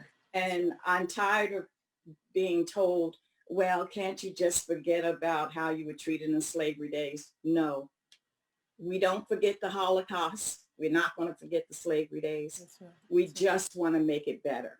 That's right. And we're not trying to lay guilt always, because it's never all of anything. There's some good police out there. There's some good people out there who are of the other nationality, of the race. But I'm just saying we need to be aware and make a change. This is the new norm. It's never going to be normal. It's going to be a new norm. And we have to know what is coming in the future and just be prepared. Thank you. Thank you so much. Tracy? Myself? Yeah. To me, I have to believe that humanity can repair itself, because without that, I think we get very despondent and depressed. And for me, around DV and sexual abuse, I started talking about it when nobody else was. It happened to me in the 60s, early 70s. I was talking about it by the late 70s and nobody wanted to listen. And I think it's the same as this. In our family, I live in Australia, so I live in a hot country, so we swim most of the year. And the grandchildren play a game called Marco Polo, where somebody calls out Marco and they all hide and everybody has to find Polo. But Dominic plays it different. He plays Marco. And so whoever's in calls Marco, and he stands in the middle of the pool and calls Marco back to them. And just when I was listening to you, because I've been making notes about all the things that you beautiful women have been saying, I just want you to know that in Australia, there's a woman who has a bunch of women who believe in her and follow her, and I'm going to Marco everything you're saying. I'm available. I love you. I don't want to cause any disrespect saying I can identify or understand, but my heart breaks that this is like this. So for me, you have my support, you have my love. You know, my grandfather used to say, Tracy, in your life, you do what you can while you're awake and you pray at night. That's right. And that is how I've lived my life, and that is how I have corrected everything I have been able to, healed what I can, because the reality is that I will be your Marco Marco. When you girls call out, I will support you. I will front page you all over Australia as loud as I can. I will be in your country walking with you as soon as I can. But at the end of the day, I want you to know that I will also go to bed every night praying that a God who is colorblind will remind his creation of the same thing. Wow. I love that. I love that. Wow. I love that. Thank you so much for saying that. Carrie? Couldn't find the mouse for a second there. I actually, what I have to say really parallels what a few women have already said, but for me in my formative years, it started with Rodney King. And like that, like I said, I grew up in the middle of a cornfield. So seeing something like that decades ago now, because I've aged, that blew my mind and opened my eyes. And then once the internet became more available, and look what we have now.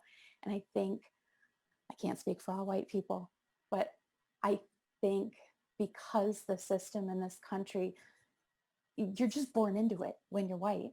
You may not be choosing to be fundamentally racist in the KKK, but boy, if you're not part of the solution, you are so part of the problem. That's right. And as white people, we can see these things and go, oh my God, I am aghast. I'm angry. I am livid. That's wrong. And then we start having uncomfortable conversations and our fragility kicks in. That's right. And our oceans full of white tears start to fill up. That's and right. we regress and we pull back, because at the end of the day, we're born into it. That's right. And we have to stop doing that. We have to not be complacent. We have to take the discomfort that these conversations can cause. Taking the blinders off can be incredibly uncomfortable, but it is so nothing compared to what Black people in this country have to live with just to live. So that discomfort is nothing. So that needs to light a fire under my butt. That's what that discomfort needs to do.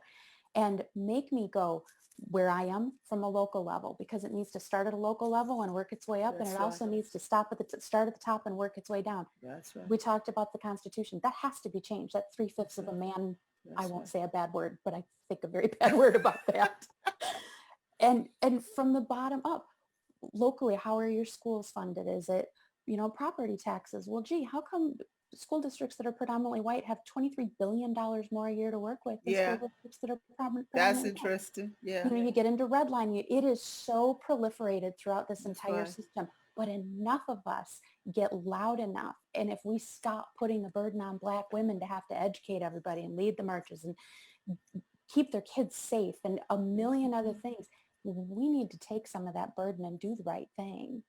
And be loud and not let our discomfort make us go, oh, I'm uncomfortable. Well, you know what? Tough if you're uncomfortable. That's right. That's so, right. Thank you so much. Thank you. you. Bobby?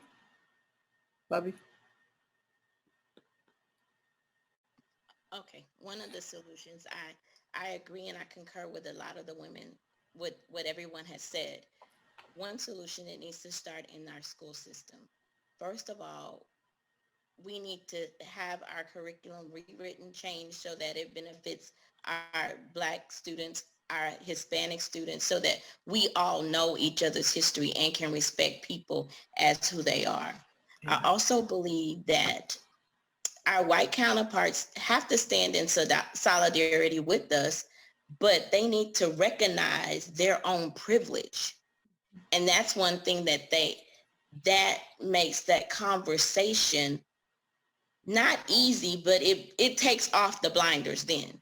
When you recognize that you have been privy, you have been privileged, even when they say that they have put in certain things in place for us, affirmative action, when all those things weren't really, they were on paper, but if you're still only hiring one Black person for white people, white males, and God forbid if you get an educated Black woman in there, she has to deal with the glass ceiling still. So until we deal with our education system, rewriting those unsaid laws that are in place, that systemic racism, those things aren't going to change.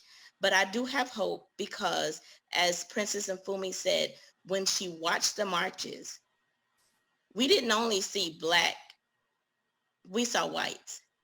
But look at the age group of That's those right. whites That's right. that stood with them. That's right. Some people are going to have to die out of this thing for us to get it correct. That's right. That's right. It was Gen Zs and generation, millennials and Gen Zs and all that. That's right. Thank you for that. And Tim, I want you to give us a solution, and then I want you to talk to fathers. I want you to talk to sons, to brothers, and just go ahead. Okay, so my solution, I guess I'm going back to my Army days, is as Erica was saying, they're tired of fighting. Okay, well, you're tired of fighting, get some allies. And in order to incorporate these allies, unfortunately, people of my skin color, we have to be educated. And if we don't see the problem because of, as what Dr. Eve was saying, of our privilege, then we are not going to educate ourselves. That's right. And That's if true. we don't take that initiative to educate ourselves to help fight with you, then how are we going to be your ally? Okay. And it wasn't until Cat Mines got taught to me and she educated me that because I had no idea that this was even, I mean, we were in Miami, Florida. Yes, it is the South, but it's Miami, Florida. And I would never have expected anything like that to happen. But as she started pointing out the things that were happening, even things at the hotel that we were at, it took the blinders off for me. And yes, then I'm able to get educated. But if I am not realizing there's a problem, then, step one with your 12-step programs is you've got to admit that there's a problem. Now, as we've seen, yes, there is a problem. You've got the police officer with the knee on the individual's neck. That is a problem. But how do we take that as an opportunity to educate everybody that this is not just a singular incident? There are a lot of little incidences that have gone through over the past 400 years that have led up to this point that we need to solve. And we need to, and bringing it back to the first part of the question is the fathers at home, the mothers at home. We need to educate our kids, because I forget who it was that said it, but they were like, I have to warn my kids how to not get killed or injured by the black or by the white cops and stuff. Well, I don't think about that with my son, but I have to educate at home. I should be educating him to, you don't worry about what color the kid is that you're playing with. You don't worry about that. They can be your friend no matter what color they are, where they came from. You have no reason to fear them just because they've got extra melanin in their skin than you do. They are your equal, and they should be treated as your equal. And I think that's where the parents come in, is educating their kids in that manner. That's right. Thank you for saying that. I wanted to say something when you were talking about education. I wanted to play a little bit of a devil's advocate here before we wrap it up, which is, I think it was Bobby that talked about, Ingram, was it Ingram Publishers or whatever, where, the history in the book is not really the history, if you know what I mean.